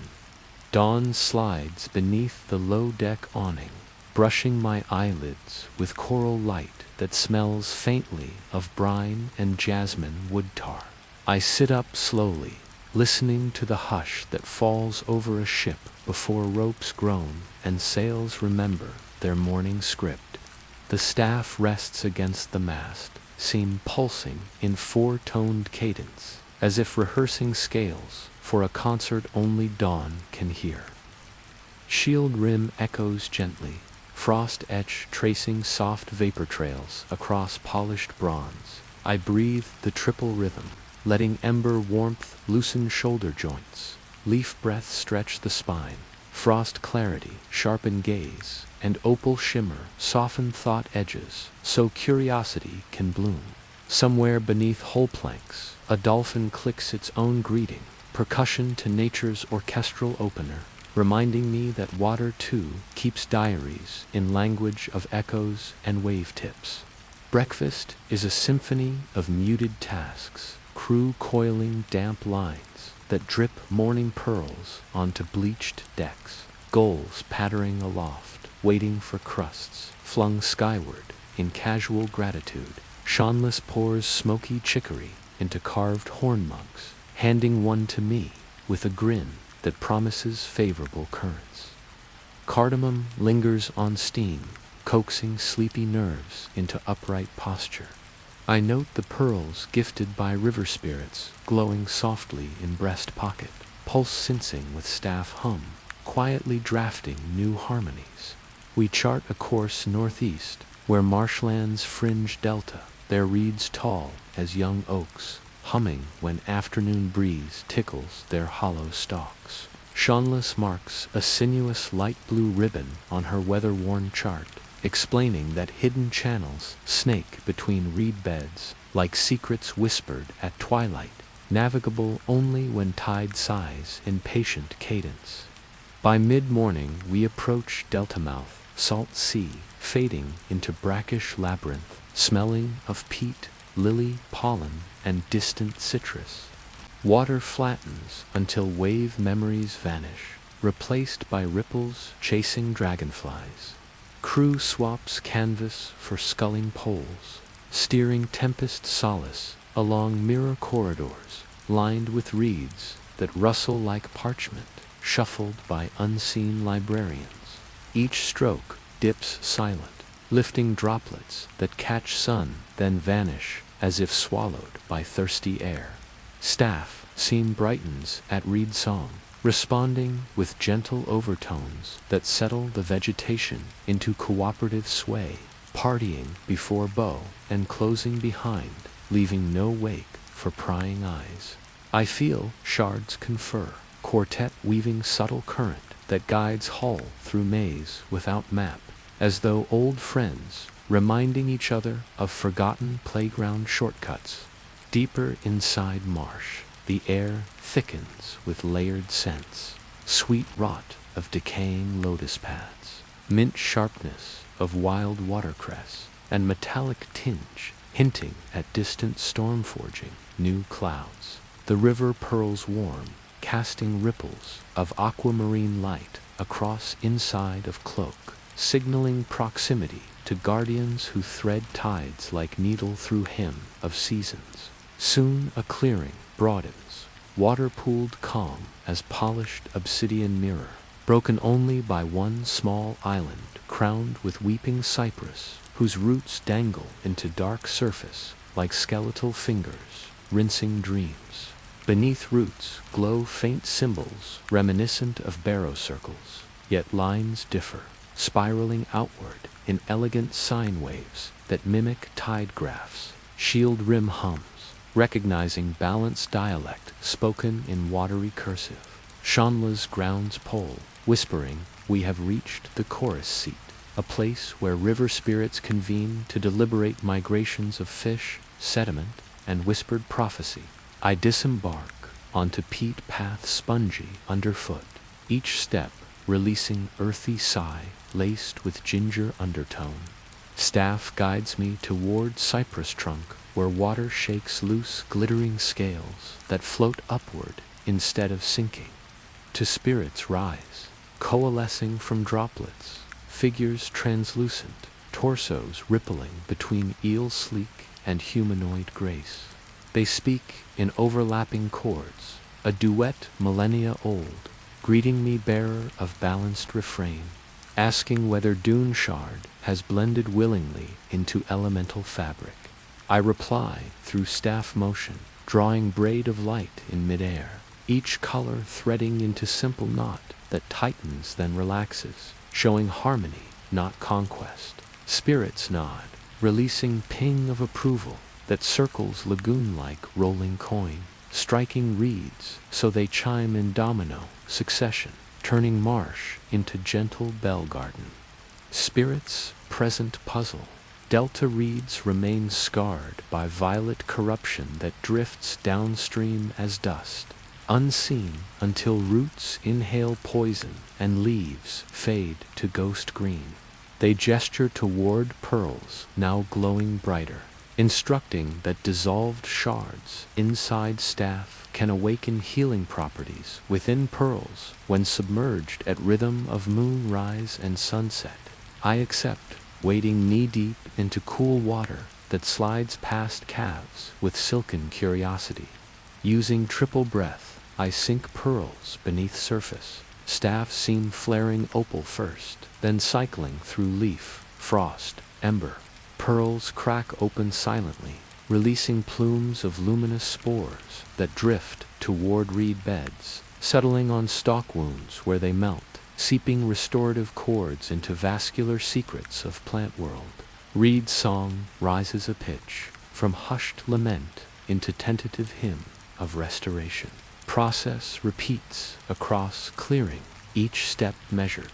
Staff pulses, sinking to heartbeat, until my pulse itself feels like tide clock.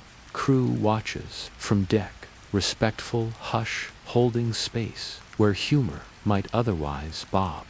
Hours pass, sun tilts, casting net of gold across water, while healed reeds stand taller, spears catching light like stained glass lilies. Spirits thank by weaving current around tempest solace, gifting effortless glide when voyage resumes. Before leaving island, spirits place droplet crown upon staff tip, a bead of dense water that refuses to fall. They explain Crown Store's map of every channel in Delta, accessible through breath and calm, useful when darkness tries to redraw lines. I bow low, repeating mantra of gratitude, staff glowing bright enough now that cypress leaves flicker silver under its reflection. We slip from clearing back into maze, yet passage feels simpler, reeds leaning to mark route, the droplet crown outlines in mind. Evening descends slowly, painting marsh in hues of plum and indigo. Frogs begin rhythmic dialogue, their croaks overlapping like percussion section catching second wind. On deck, I rinse boots, journal fresh notes beneath lantern glow.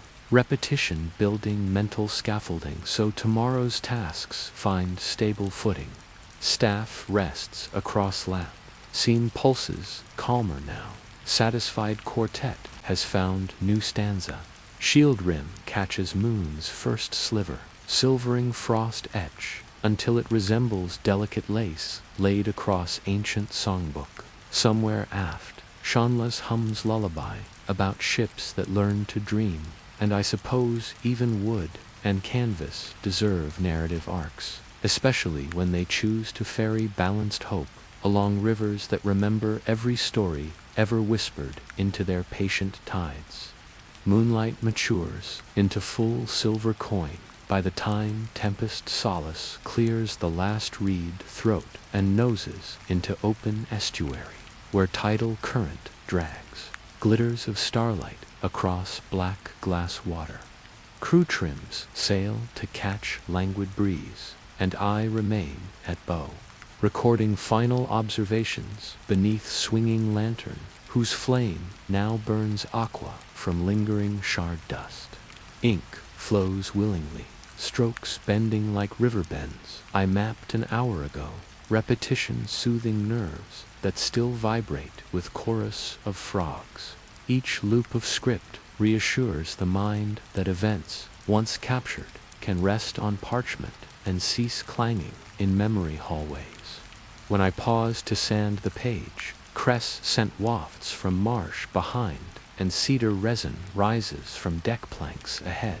Aromas braiding into lull that loosens jaw clenched since violet spectre shattered back in dunes. Seanless joins with weather reports delivered in soft diction, noting low-pressure coil to west that may spin rain drums by dawn. She suggests we anchor near Limestone Bluff, named Whisper Fang, whose crescent bay offers calm, holdfast, and fresh spring, emerging right at tide line, cold enough to chill wine or foot blisters, whichever takes precedence. I raise eyebrow, remarking that balanced champions prefer both in appropriate sequence. And she stifles chuckle behind gloved hand, admitting she keeps spare goblet in captain locker precisely for heroic ankles. Her dry humor lands gentle as mothwing, guiding conversation towards safe camaraderie, while stars edge overhead like chess pieces settling into mid-game contemplation. Anchorage appears as pale scar on dark shoreline, vertical teeth of stone curving inward to clasp lagoon no wider than village square. Echo repeats each word we speak, but half-beat late and pitched lower, lending dialogue faintly philosophical quality, as though unseen sage corrects grammar mid-air. Crew casts anchor stones padded with canvas to mute splash, respecting quiet covenant river spirits maintain here. I lower skiff again, this time with single barrel to fill at spring. Landing upon pebbled shore reveals mineral smell, sharp as struck flint. Spring pours from niche, under overhang, water bead strings slipping into lagoon, with barely audible ticks like patient clock. Staff seam glows, soft opal, approving purity, and I lean to drink straight from cascade, tongue pricking at chill that tastes of limestone memory and distant rain still negotiating descent. While barrel fills, I explore bluff base, shield lantern throwing fan of light across limestone, carved by centuries of kiss and retreat tides. Overhang hosts colony of glow moss, shimmering indigo, illuminating petroglyphs etched by hands, so old runes have blurred into suggestions rather than words. Yet, among spirals, I spot triple circles intersected by sin wave's same motif, spirits inscribed under cypress roots. I trace grooves, stone feels warm despite night chill, and staff pulse quickens, sensing sympathetic vibration. Suddenly, pebbles rattle, and faint rumble issues from within cliff-like, forgotten giant clearing throat. I step back, half expecting rock slide, but instead a slab rotates inward on hidden pivot, revealing narrow stair, corkscrewing up through limestone belly, scented of damp chalk and fennel root. Curiosity tugs harder than caution, so I wedge driftwood to keep portal gate and ascend, boots crunching crystalline grit. Each spiral turn reveals alcoves where quartz shards nestle like dormant fireflies, faint light waxing brighter the higher I climb. At summit lies chamber, open to sky, roof lost, walls etched with large-scale star map, constellations rendered using quartz insets that now glow in cadence with staff seam. Center pedestal holds shallow basin lined with mirrored shell, water collected from recent rain reflecting constellations overhead with unnerving fidelity, aligning earth chart to skydraft. Droplet crown on staff tip trembles, then releases single bead that falls into basin, shattering reflection into kaleidoscope mosaic, which reforms revealing new pattern, path of comet, shaped like stylized crown fragment, arcing toward coast farther east. Understanding settles, slow and deep commit trajectory marks landing site of final shard, piece that will fuse quartet into complete chorus. I copy altered constellation onto fresh page, marking coastal cliffs north of trading port, lantern reach. When bead dissolves, basin dims, quartz insets return to slumber. I descend, reseal pivot slab, and rejoin crew just as barrel sloshes full. Sharing discovery with Shanlas, we agree tide at dawn points favorable to lantern reach, and she instructs watch to weigh anchor the instant first gull cries. Before turning in, I stand stern deck, listening to faint surf beyond bluff, shield rim echoing hush, staff seem now stable amber, quartet harmonizing anticipation. The rhythm of their lives, river flow, dune song, forge beat, leaf whisper, converges on horizon, where comet soon will paint sky, and I feel journey coil for final expansion, like breath held just before story voice delivers last illuminating sentence. Dawn arrives on silent velvet paws, stroking rigging with rose gold fingers that coax sleep from canvas seams. Tempest Solace slips her anchor hold and glides eastward, prow slicing languid ripples beneath a sky already nursing faint blush where comet will burn later. Shanla stands abaft the wheel, murmuring navigation prayers that mingle with gull cries just wakening along hidden shoals. I lean against quarter rail, staff resting across forearms, listening to quartet heartbeat inside alloy seam. Ember offers gentle warmth against chill brine spray. Leaf contributes sigh of patience. Frost delivers measured clarity. Opalescent voice hums curiosity. The youngest sibling, eager for first grand errand. Shield rim glows, subdued, reflecting sunrise in a lattice of frost filigree that melts before the eye can catalog pattern, as though reminding me to trust impermanence. Mid-morning light reveals the coast unfurling like parchment soaked in saffron, cliffs rising tear on tear, faces carved by wind into solemn councils of natural sages.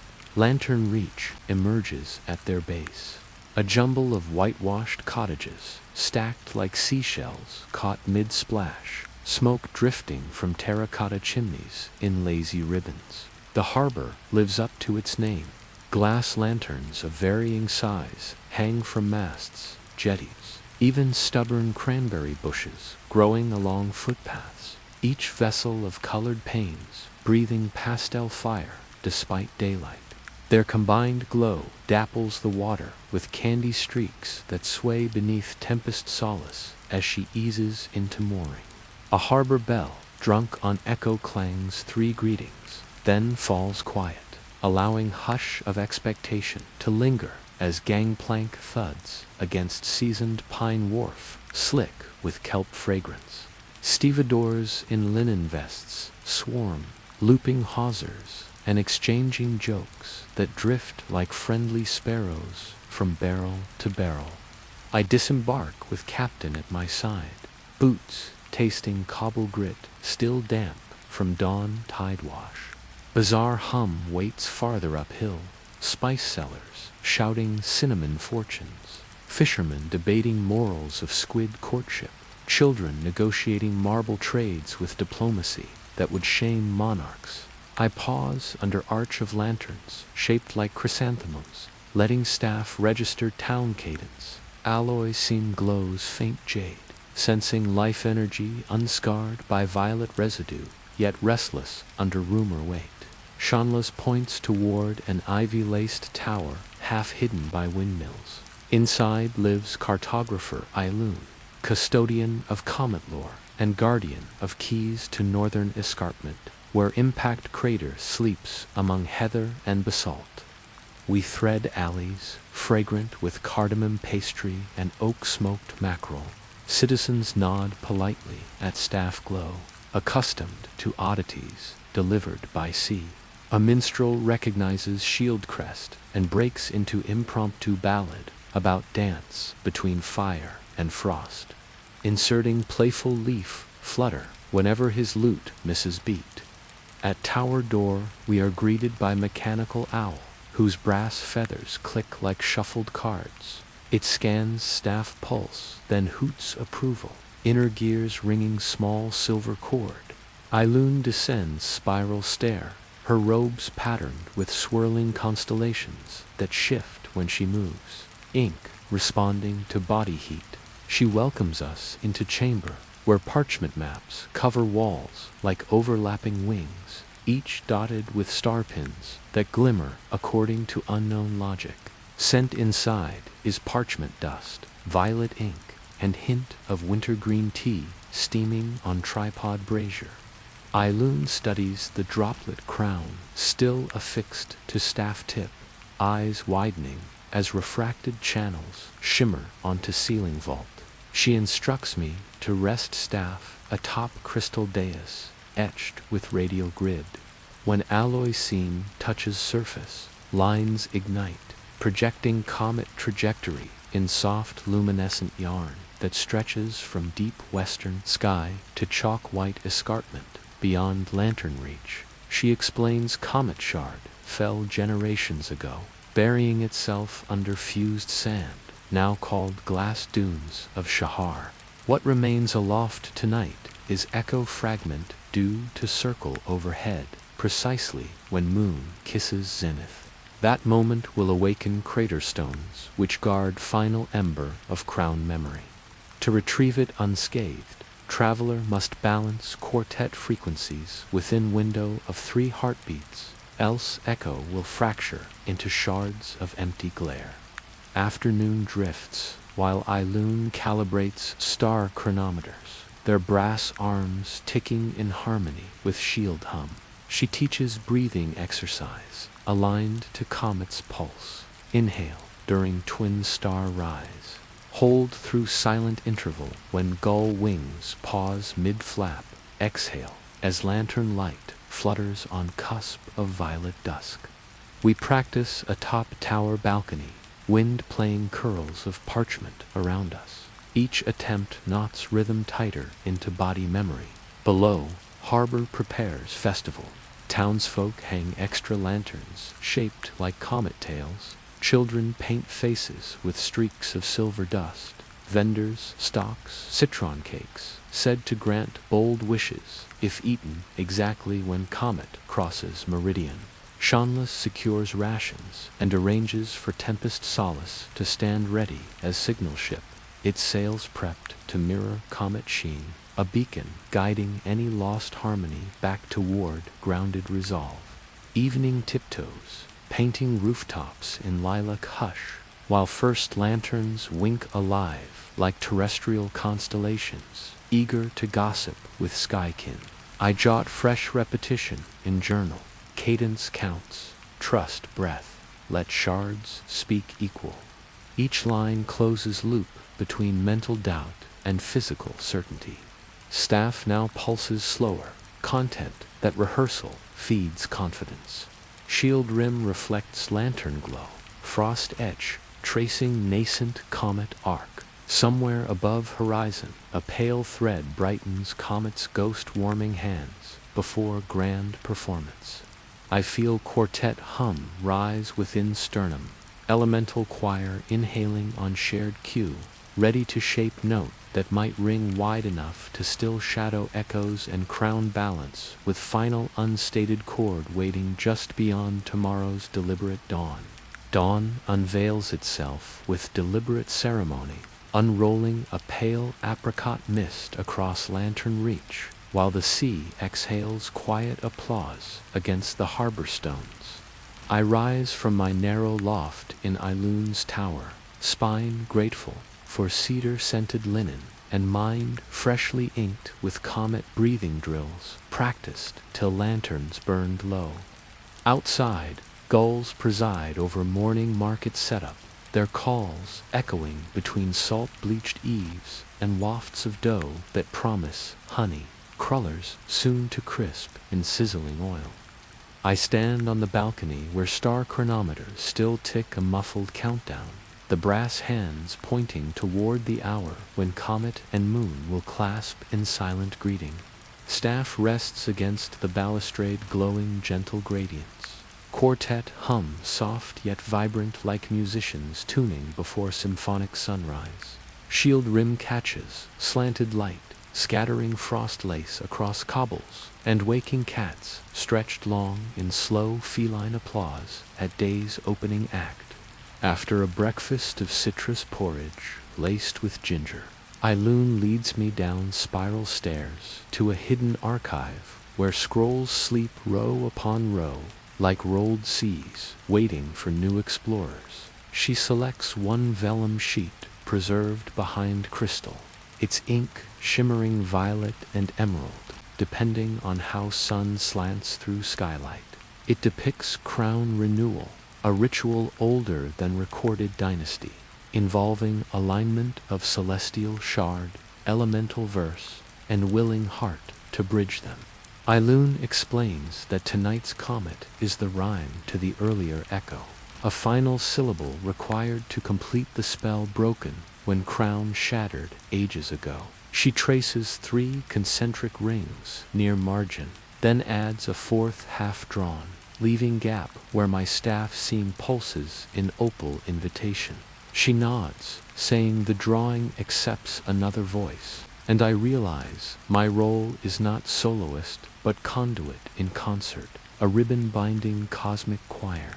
By mid-morning, I gather provisions and descend cobbled hill toward Inland Gate, where Heather Path winds to escarpment. Market bursts behind me, lantern glass blazing like suspended fruit, children twirling ribbons, painted comet silver. Vendors hail with offers of pocket pies, star charts, and protective charms shaped like small herb bundles sewn into blue velvet. I accept one charm, a sachet scented of lavender and saltpeter, said to ward against ill wills that ride falling stars. Staff hum approves, its leaf tone swelling contentedly when sachet snugged near grip. Beyond gate, city chatter fades beneath meadow hush, cicadas bowing bowed string accompaniment, while wind brushes tall grass into gold ripples. Coastal cliffs gleam, their chalk faces carved into coves that flash turquoise whenever waves flirt with morning sun.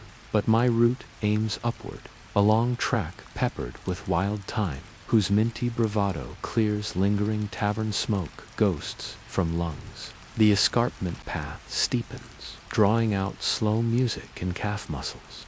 Quartet hum adjusts tempo, frost pulse providing cool patience, while ember warmth fuels each push.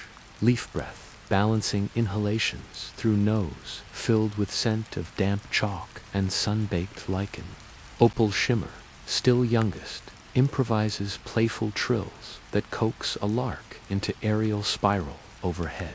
Halfway up slope, I pause beside an abandoned wind shrine, its stone blades cracked, yet still moaning, ancient interval whenever gust slides through. Inside alcove, I find etching of spiral crown, similar to Eilun's scroll, but petals chipped by erosion. I set staff tip upon broken petal, breathing triple cadence until fragments knit briefly, revealing pattern of 4 branch lines meeting in central eye. It glows pearly, then fades. Satisfied blueprint delivered. I bow, leaving lavender sachet on altar as thank you, and continue ascent while shrine returns to patient slumber. Near crest, landscape flattens into heath, dotted with bell, heather, and star thistle. Color patches flickering purple and silver under roving cloud shadows. Ahead, crater lip rises, a ragged circle of fused glass shimmering like frozen smoke. Its surface reflects sky in distorted mosaics, each shard tile tilting just enough to tease new hue. Wind quiets, as if inhaled by wide, invisible mouth. Staff seam brightens, quartet harmonizing into steady chord that vibrates souls through boots. I stand at threshold, remembering breath exercise. Inhale on twin star rise, hold during hush of gull wing, exhale when lantern flame wavers at violet dusk. I practice once, heartbeat joining rhythm, and step onto glass plane that once melted in comet kiss, ready to interpret its long silence and offer every balanced syllable my journey has gathered so far. Glass underfoot feels neither warm nor cold, but quivers faintly like tense muscle awaiting cue. Each step releases a muted chime that skitters in widening rings before vanishing into the crater rim. The air grows still, thick with ozone and distant sea salt, as if sky and earth share lung for this moment. I stop at crater center, where 4 fissures radiate along compass points, their edges glowing the colors of my shards. Amber vein pulses west, leaf vein south, frost vein north, opal shimmering east toward horizon, where comet tail will soon ascend. I plant staff upright, but lodging into translucent slot shaped by chance or prophecy, and the quartet chord expands, threading fissures with light that dives deep, then resurfaces as tall spirals of luminescent mist. They rotate slowly, weaving dome above me, equal parts cathedral and heartbeat monitor, ready for final verse. Afternoon slips into golden mercy, sun dilating until its rim kisses ocean horizon. High tide wind sweeps inland, scattering heather pollen that sparkles upon vortex walls like shaken snow globe. I recall Eiloon's instruction, matching breath to sky rhythm. Inhale as twin guiding stars ignite. Hold while gulls pause wings. Release once lantern flecks flicker in distant town. First inhalation pulls comet glow into periphery, a pale brushstroke ascending eastern margin. My lungs brim with copper-tinged chill, heartbeat steadies, hold phase arrives. Even grass hushes, and time itself leans closer. Then exhale, slow as driftwood, and opal shard brightens with sigh of recognition, releasing droplet crown essence that rises to meet approaching comet arc. The comet clears bluff line, tail unfurling banner of molten teal edged in rose. Fissure spirals accelerate, braiding around staff in luminous helix. The seam accepts comet light like tuning fork, greeted by perfect pitch, flaring until dome above shatters into shards of harmless radiance that rain down, settling on glass floor as blooming glyphs. A final shard condenses mid-air, forged from comet wake and balanced dome residue, shape smooth and dark as riverstone, yet shot through with dancing sparks. It hovers before me, awaiting consent. I lift shield, frost etch, gleaming silver, and speak quiet mantra offered by dunes long ago. Stone glides into staff scene, locking with inaudible click that ripples through ground and echoes into night sky as soft bell that every lantern in town answers by brightening one shade. Balance completes itself in silence, thicker than any applause. Staff now bears fivefold pulse, deeper steadiness that feels like tide finding true moon.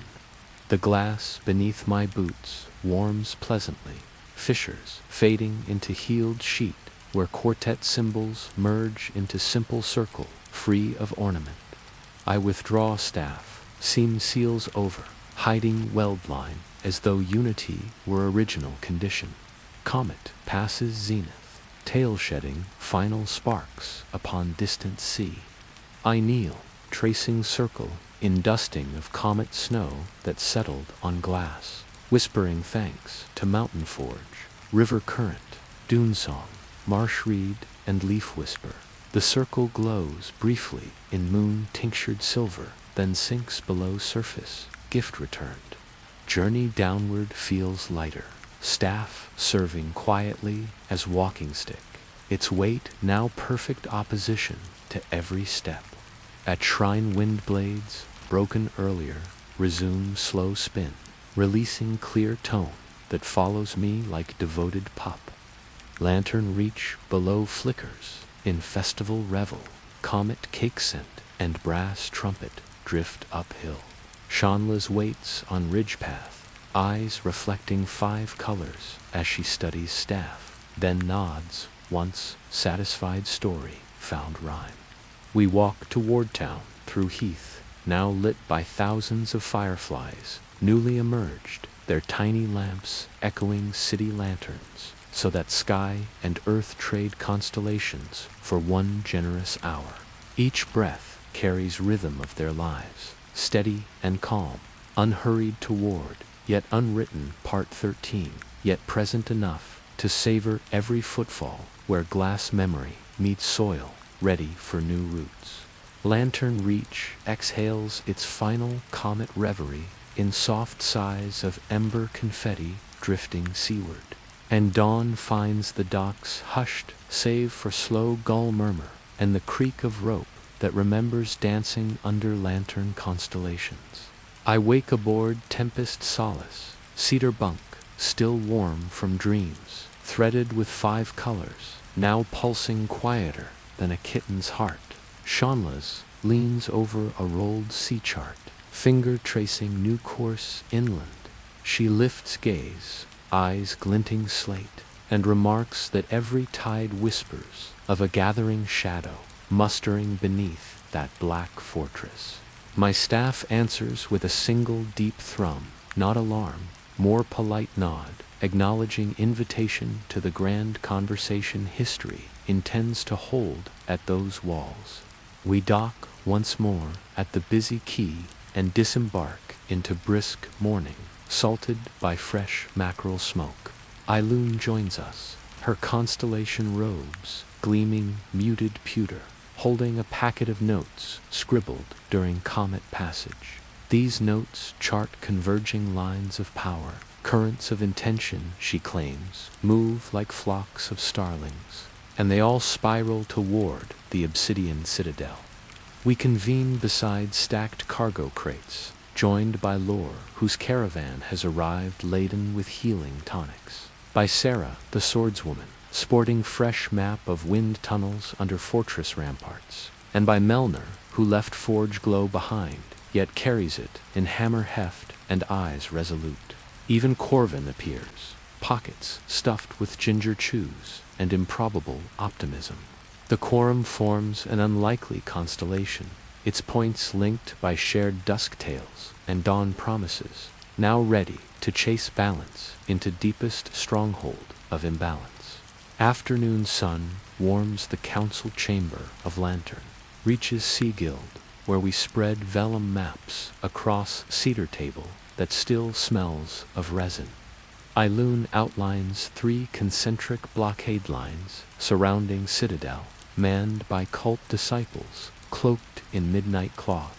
Lore proposes supply diversion using herb wagons disguised as plague relief, trusting even zealots possess sense of self-preservation against invented fevers. Sarah sketches infiltration route through coastal basalt fissures, turning chalk to dance across parchment in curves so clean they hum.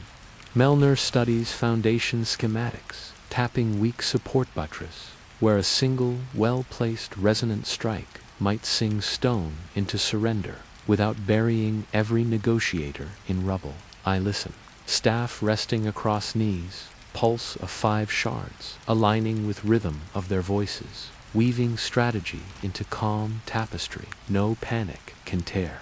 Evening drapes lilac veil across harbor when final plan crystallizes. Lowry's caravan will depart first light, rolling inland under guise of medicine bearers, while Tempest Solace ferries a smaller vanguard northward, hugging coast under night fog to launch tethered skiffs near cliff fissures. At agreed hour Melner signals allies by sounding twin anvils tuned to opposing elements, their clash masking entry of skiff team through steam vents carved by ancient lava.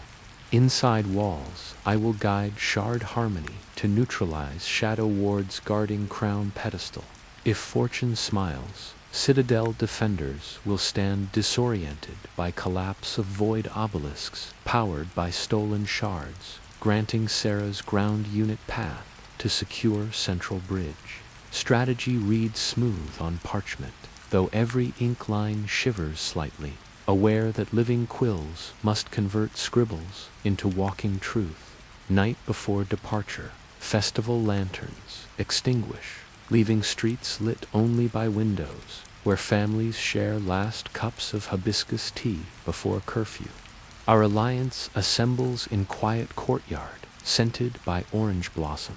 I walk among them offering shard-tempered.com, letting ember warmth settle nerves, leaf rhythm slow pulses, frost clarity sharpen anticipation, opal curiosity keep spirits limber, and deep river note of new shard steady collective courage. Melner blesses weapons with forge oil infused by dwarf hymn.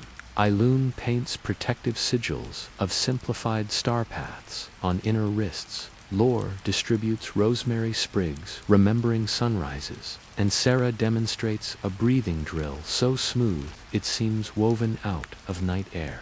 The moment holds weight of poised arrow, yet hum of shared resolve fills every gap where fear might nestle.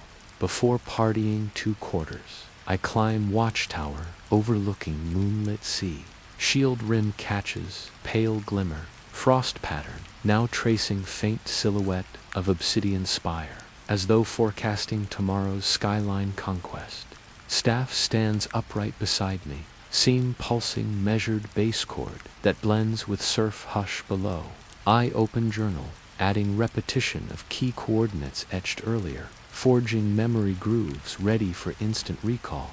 Words spill steady, ink forming mantra of confidence, borrowed from every mentor and friend.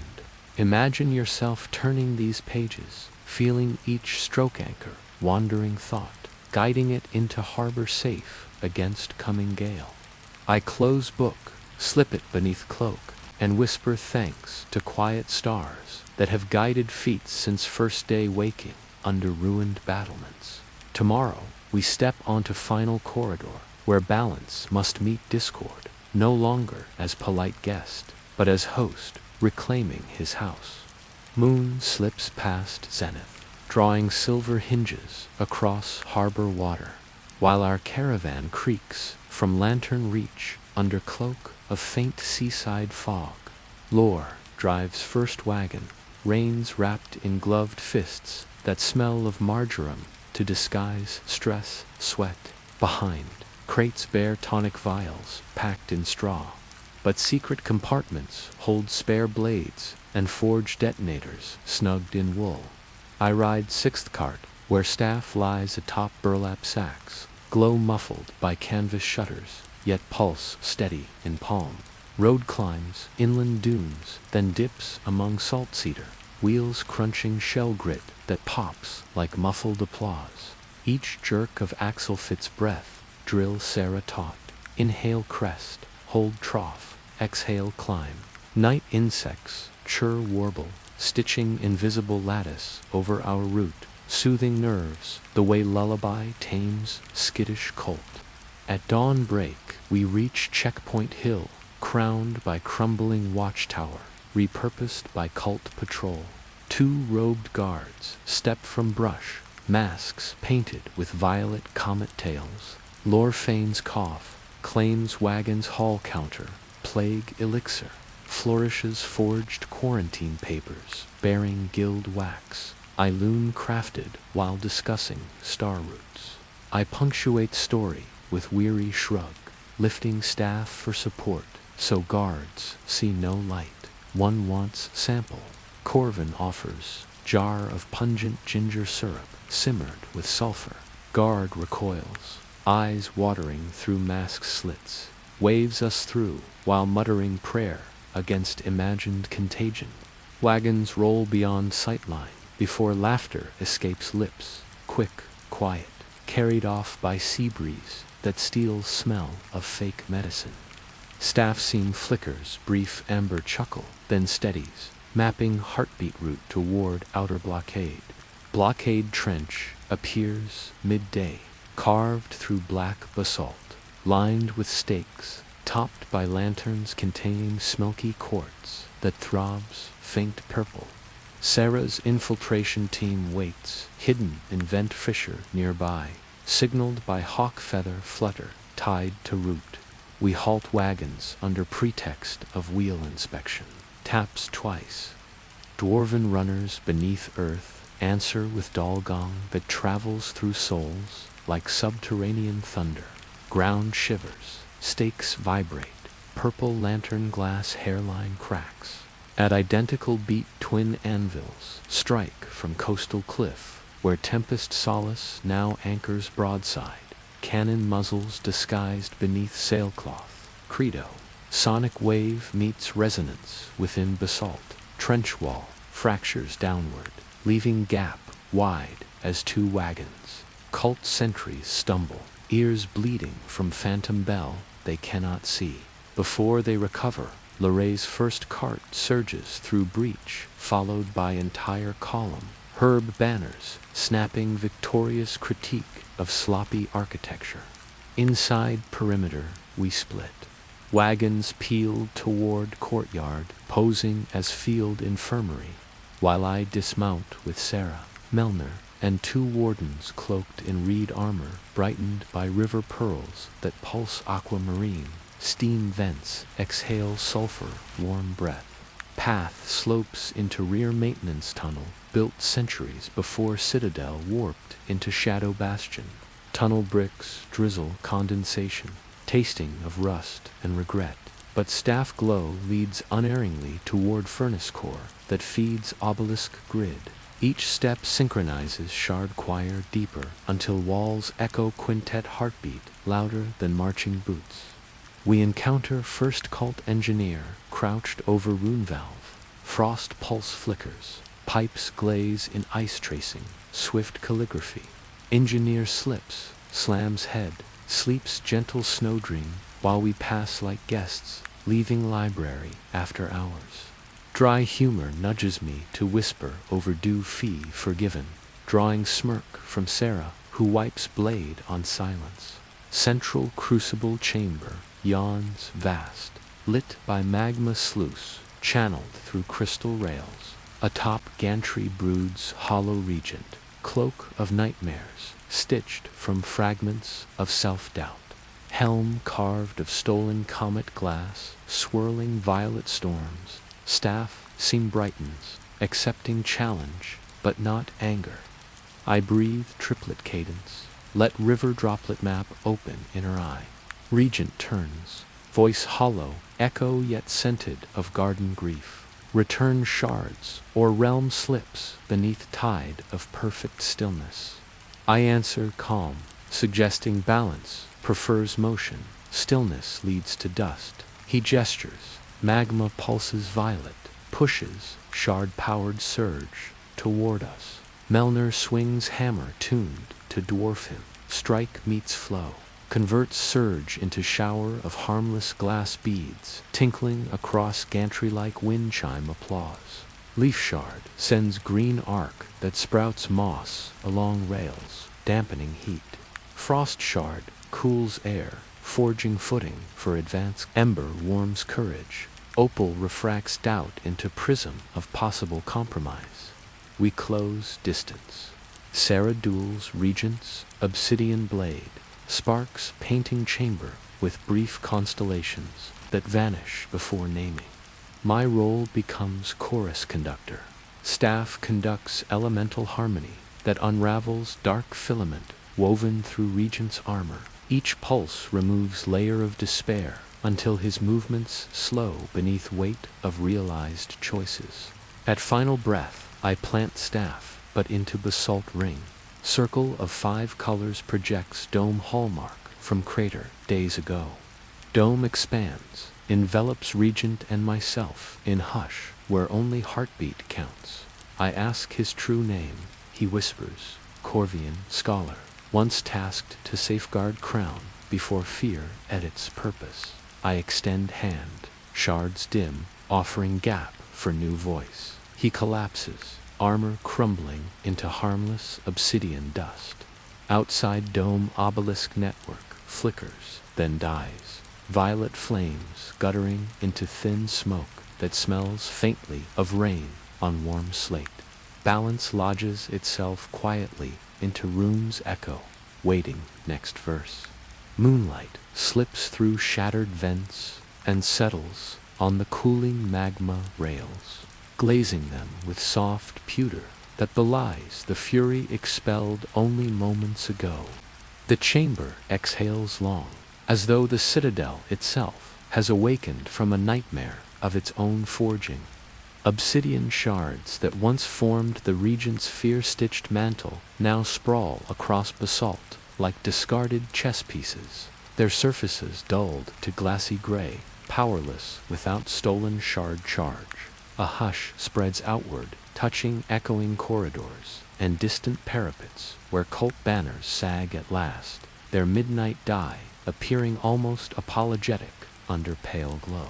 Imagine yourself standing there, staff grounded beside you, chest rising in deliberate calm, while the five-fold pulse steadies, waiting for what the space between heartbeats might decide to say next. Corvian, freed of armor, kneels near the empty crystal cradle that once focused void light. His shoulders sag in a mixture of relief and raw sorrow, and each breath trembles like fragile porcelain bracing against sudden drafts. I extend canteen, and he accepts with shaking fingers, sipping water that seems to re-thread color into his cheeks, one fiber at a time. He speaks sparsely at first, voice hoarse sandpaper, confessing how duty curdled into dread when comet shards scattered decades earlier, and he lacked courage to admit uncertainty. I reply that the road here has taught me every element wavers, yet balance does not chastise the breeze when it forgets its tempo. The staff hums gentle agreement, and nearby Sarah loosens sword belt, settling onto cooled rail with the casual grace of someone who knows victory tastes sweeter when allowed to breathe. Melner steps from shadow, hammer stained by magma spray now hardened into copper flecks that glitter against forge leather. He studies broken obelisks, places palm on one remnant, then closes eyes as if listening to stone pulse. After silent communion, he reports that the resonance which fueled the citadel has reversed, energy now draining safely into ground veins, hungry for plain heat and no rhetoric. Lore enters, carrying bundle of tonic vials, handing them off to wardens, who begin treating stunned cultists propped against pillars, each robe now merely cloth rather than menace. Dry humor rings out when Corvin produces ginger chews, offering them like medals to every participant, remarking that queasy stomachs and shaken convictions respond equally well to candied root. Laughter ripples, quiet, more ripple than roar, yet strong enough to stir dust motes into playful spirals. Attention turns toward the fractured dais where crown pedestal awaits renewal. 5 fissures etched centuries ago now radiate dormant, their grooves blackened from grief of separation. I lift staff, inviting shards to wake. Ember glows first, casting warm honey across basalt and drawing distant echo of forge hymns. Leaf follows, unfurling jade threads that coil lovingly around ember warmth, like vines claiming sunshine. Frost responds in crystalline hush, painting silver filigree that steadies leaf's enthusiasm. Opalescent shard ignites soft aurora, reflecting uncertain curiosity, now matured into poised wonder. The newest river shard thrums deep bass, grounding choir into pulse reminiscent of tide caressing midnight shore. Lights weave upward, spill across dais, and ancient runes carved by forgotten hands answer with steady luminescence, acknowledging reunion without fanfare, yet full of quiet pride. Breath, exercise, anchors moment. Inhale when still glowing embers at ceiling flicker. Hold while dust motes hang. Exhale as distant bell from harbor tower tolls one clear note. On exhale, I guide staff tip toward pedestal center. Shards glide from seam like swans leaving mirrored pond, arranging themselves into precise ring without need of human instruction. Their edges melt into one another, boundaries blurring until single circlet forms, metal yet living. Surface alive with shifting leaf vein patterns that flare ember, fade frost, shimmer opal, pulse river deep. A hush expands, broader than walls can hold, seeping through stone until outer courtyard falls silent. Even wind pausing at arrow slits to listen. Crown lifts, no hands, rising just above pedestal where it spins once, scattering droplets of multicolored light that float then sink as seeds into floor, promising future bloom of understanding. The citadel reacts like instrument finding correct tuning after years out of practice. Dull corridors brighten, not with torch, but with innate sheen returning to basalt, revealing hidden mica veins that sparkle like morning dew on raven feathers. A low chord flows along arches, through murder holes, down forgotten drains, cleansing marrow of fortress in one extended sigh. Outside thunderheads that had loitered above ramparts dissolve threads of cloud, unwinding into gentle mist that kisses rampart stones with forgiveness. Lore signals caravan musicians who permit unused war drums to beat soft cadence of healing. Each reverberation finds echo among distant farms whose windows, rumor claims, rattled every time Citadel channeled fear. Now rattles cease, replaced by hush akin to newborn field before seeds sprout. Within inner hall, I step forward to address gathered former cultists, their eyes darting between glow and guilt.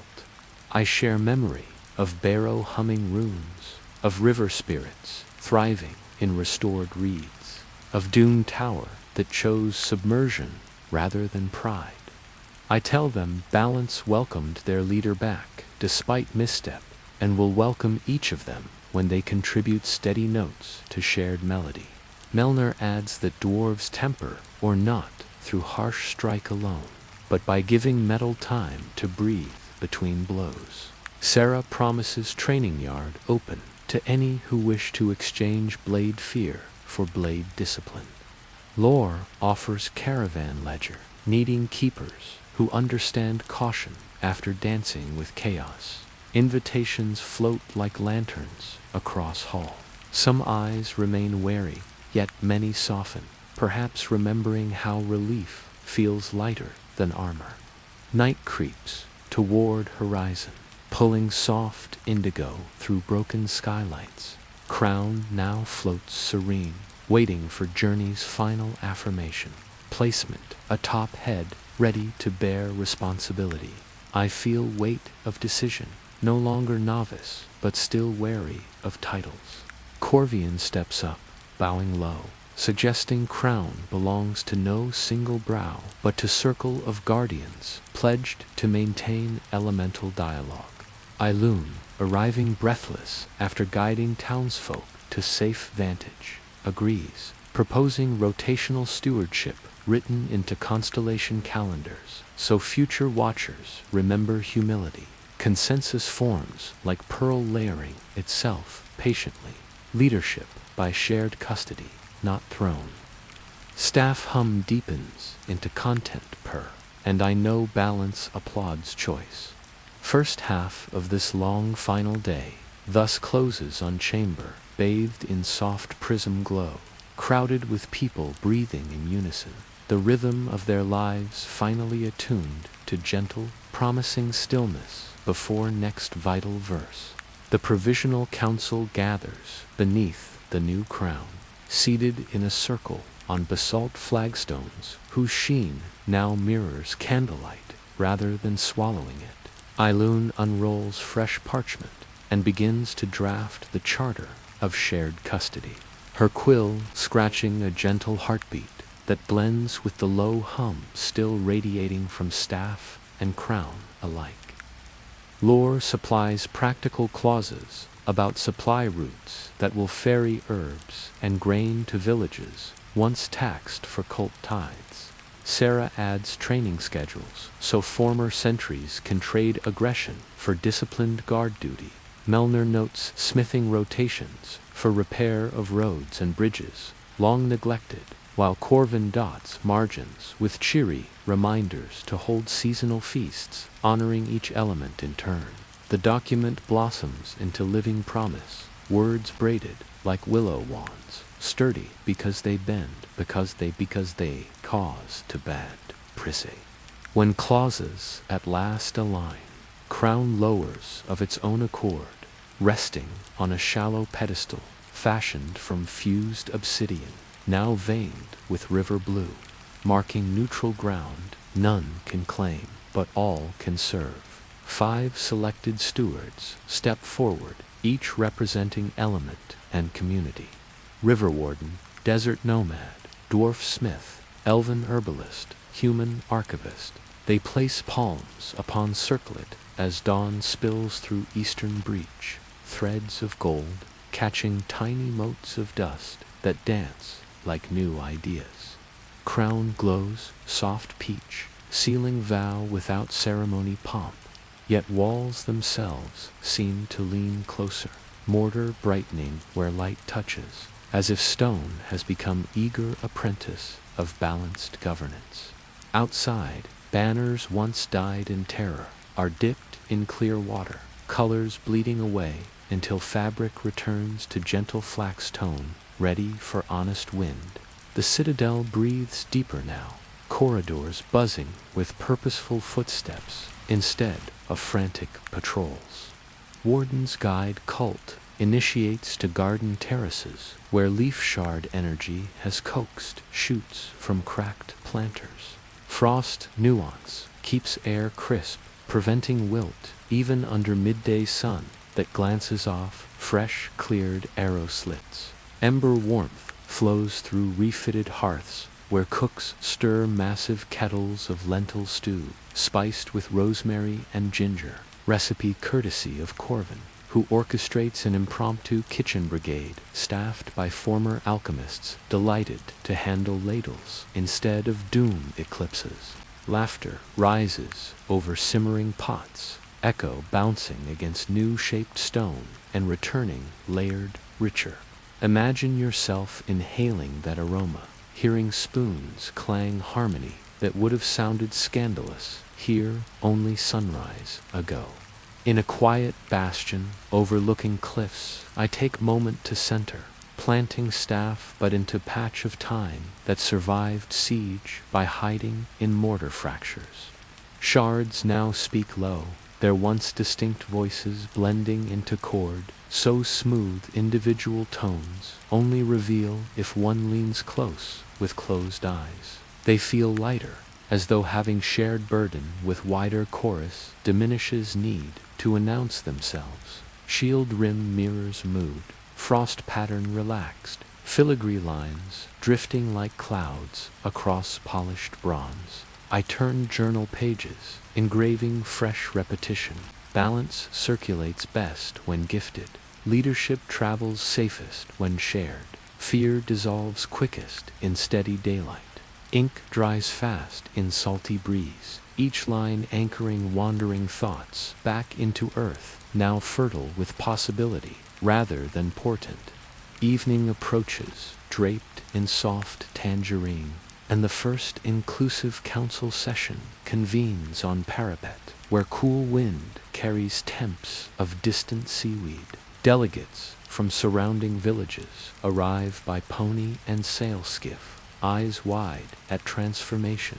They carry small gifts, a basket of Frost Peak juniper, a jar of marsh honey, a bolt of desert cotton woven with spectrum threads. These tokens are placed at base of crown pedestal, no longer tribute, but handshake. Children scamper, about tracing glow lines left by staff earlier, giggling when shoes light faintly, then fade. I watch Melner distribute miniature hammers carved from driftwood to youngsters, telling them every builder once wielded pretend tool before forging real change. Their laughter settles into walls like insulation, warming even deepest nook.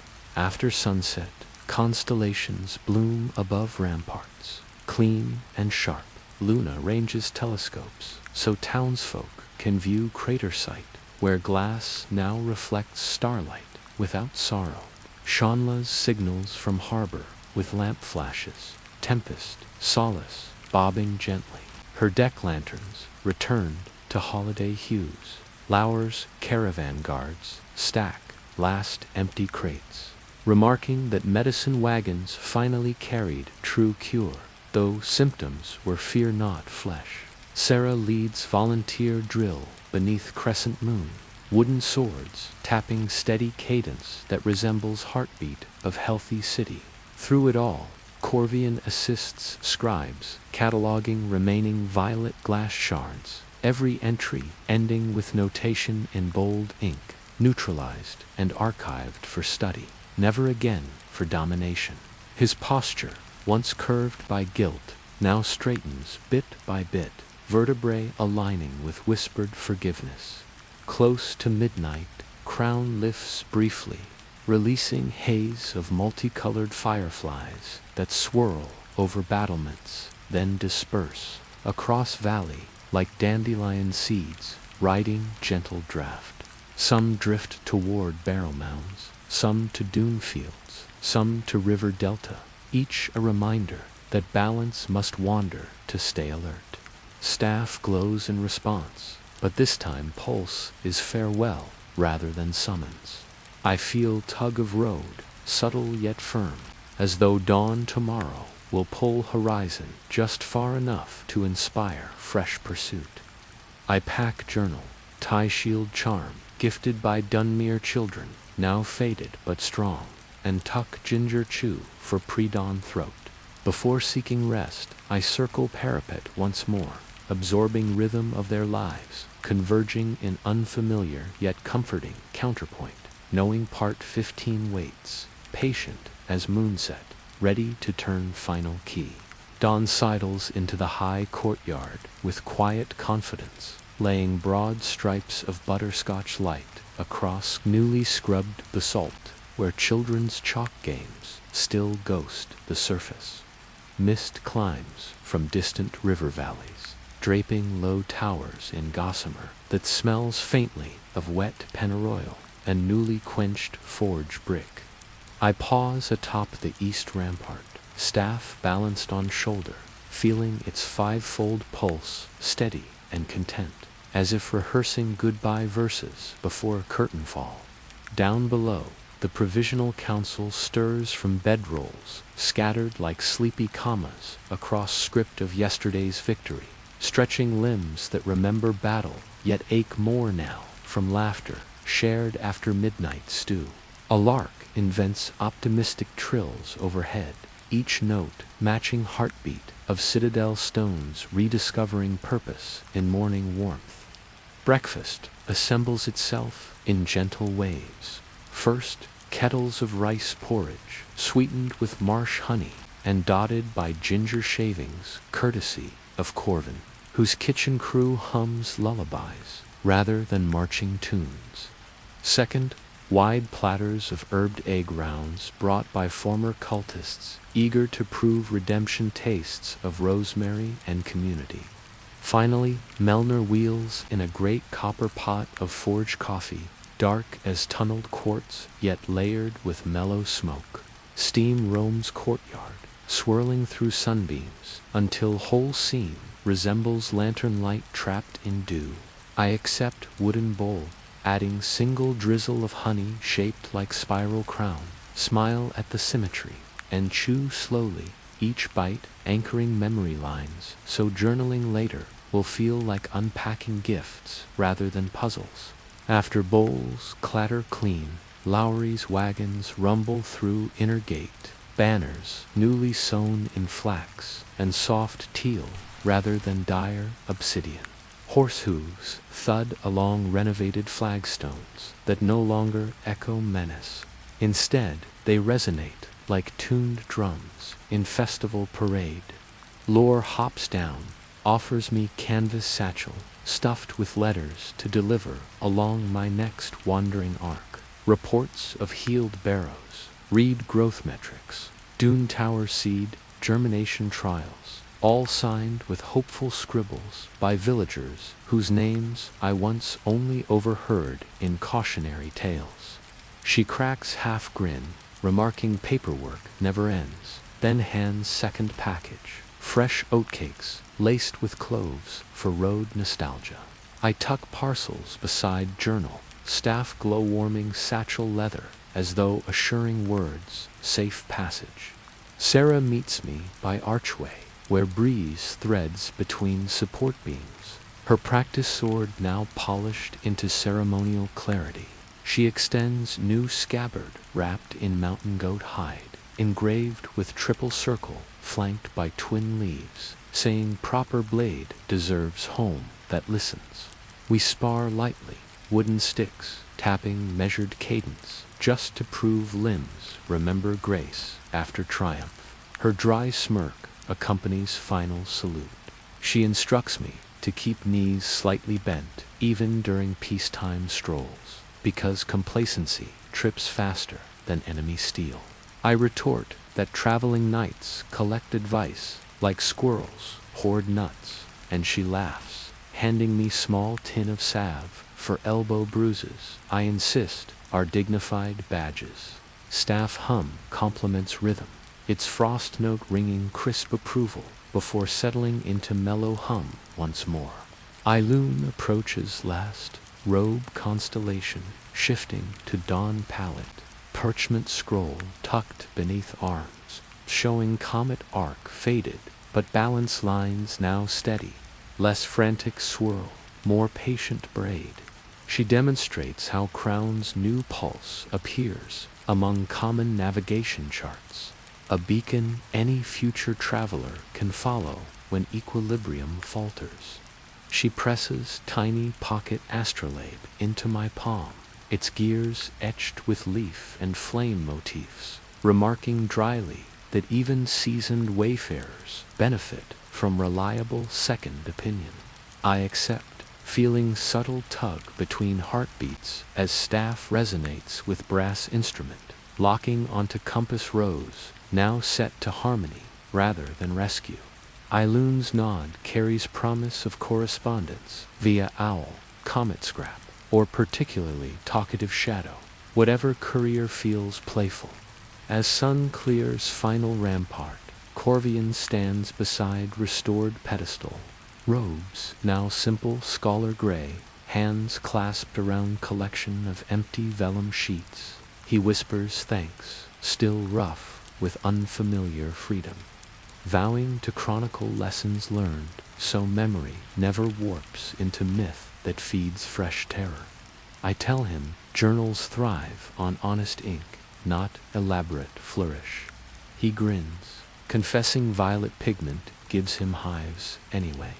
We share ginger chew in companionable silence, watching council members raise first banner of balanced stewardship, flaxcloth bearing 5 interlocking circles, each tint subdued yet vibrant enough to invite questions. Banner snaps once, catching inland wind laced with lavender, juniper, salt, and charcoal, a recipe of every landscape we healed. Staff pulse slows, matching rhythm of their lives below, while mine prepares to lengthen road once more. Farewells collect at the gate like soft feathers settling after a lively pillow bout. Lore bows with exaggerated theater, though eyes glisten just behind jest, promising wagons will always have room should my compass meander back. Melner clasps forearm in dwarf tradition, pressing tiny ingot of obsidian shot through with each shard hue, meant for forging future keepsake when next forge welcomes me. Sarah taps new scabbard, reminding with wry smile that practice becomes pilgrimage when distance lengthens. Eileen tucks folded note into journal margin, instructions for mapping dreams should reality grow dull. Corvin bestows final ginger chew, swearing spiciness wards self-importance. Their gestures drift together, weaving comfort that rides along like extra cloak across shoulders, unsure whether they shiver from morning breeze or weight of parting. I cross outworks, where violet lantern posts now bloom with climbing jasmine, scent mixing with chalk dust freshly swept from stone. Shield rests on back, shells clinking gentle rhythm, while staff tip touches pathstones in soft metronome. Each pulse of fivefold core feels quieter beyond walls, as though shards choose to whisper rather than sing, allowing countryside birds first rites to morning stage. A skylark spirals overhead, its song lifting road dust in tiny pirouettes. I stop to carve triple rings into clay bank, marking place where fortress fear once ended. Ember spreads warmth through soil, leaf coaxes moss filigree along groove, frost seals design with shimmer only dawn can read. Opal scatters spark unseen except by ants. River tone seeps below to teach roots brief lullaby. Meadow slopes downward toward brook I passed on entry weeks ago, though it feels span of lifetimes. Water now runs clear over pebbles no longer dulled by violet silt, reflecting sky like polished quartz. I kneel, wash travel dust from face, and release lavender sachet into current, trusting fragrant packet to drift where needed. Staff hums, approval, ripple of color, tracing downstream until sachet disappears round bend. Imagine yourself watching that tiny boat of scent vanish, feeling both ache and ease, as river reminds that carrying away is also carrying forward. I fill flask, noting taste laced with faint sweetness, reminiscent of moonbloom honey. Balance leaves, traces in simplest places, greeting lips gently, needing no trumpet to announce domain. Further on, I reach weathered oak standing sentinel beside split stone marker, whose engraving eroded to soft suggestion. Beneath roots, I dig small hollow with travel knife, place thin duplicate of journal pages sealed in beeswax cloth. Roots twist around, package like relaxed fingers. I whisper that should another wanderer arrive, confused by crossroads of fear and wonder, tree may nudge them toward memory waiting underground. Soil covers, offering, staff presses, but against mound, imprinting faint circle pattern as silent title page. Wind stirs, branches overhead, leaves rustling applause, no crowd could match.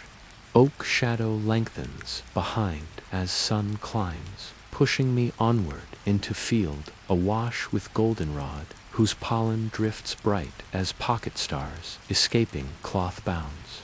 Noon heat swells gently.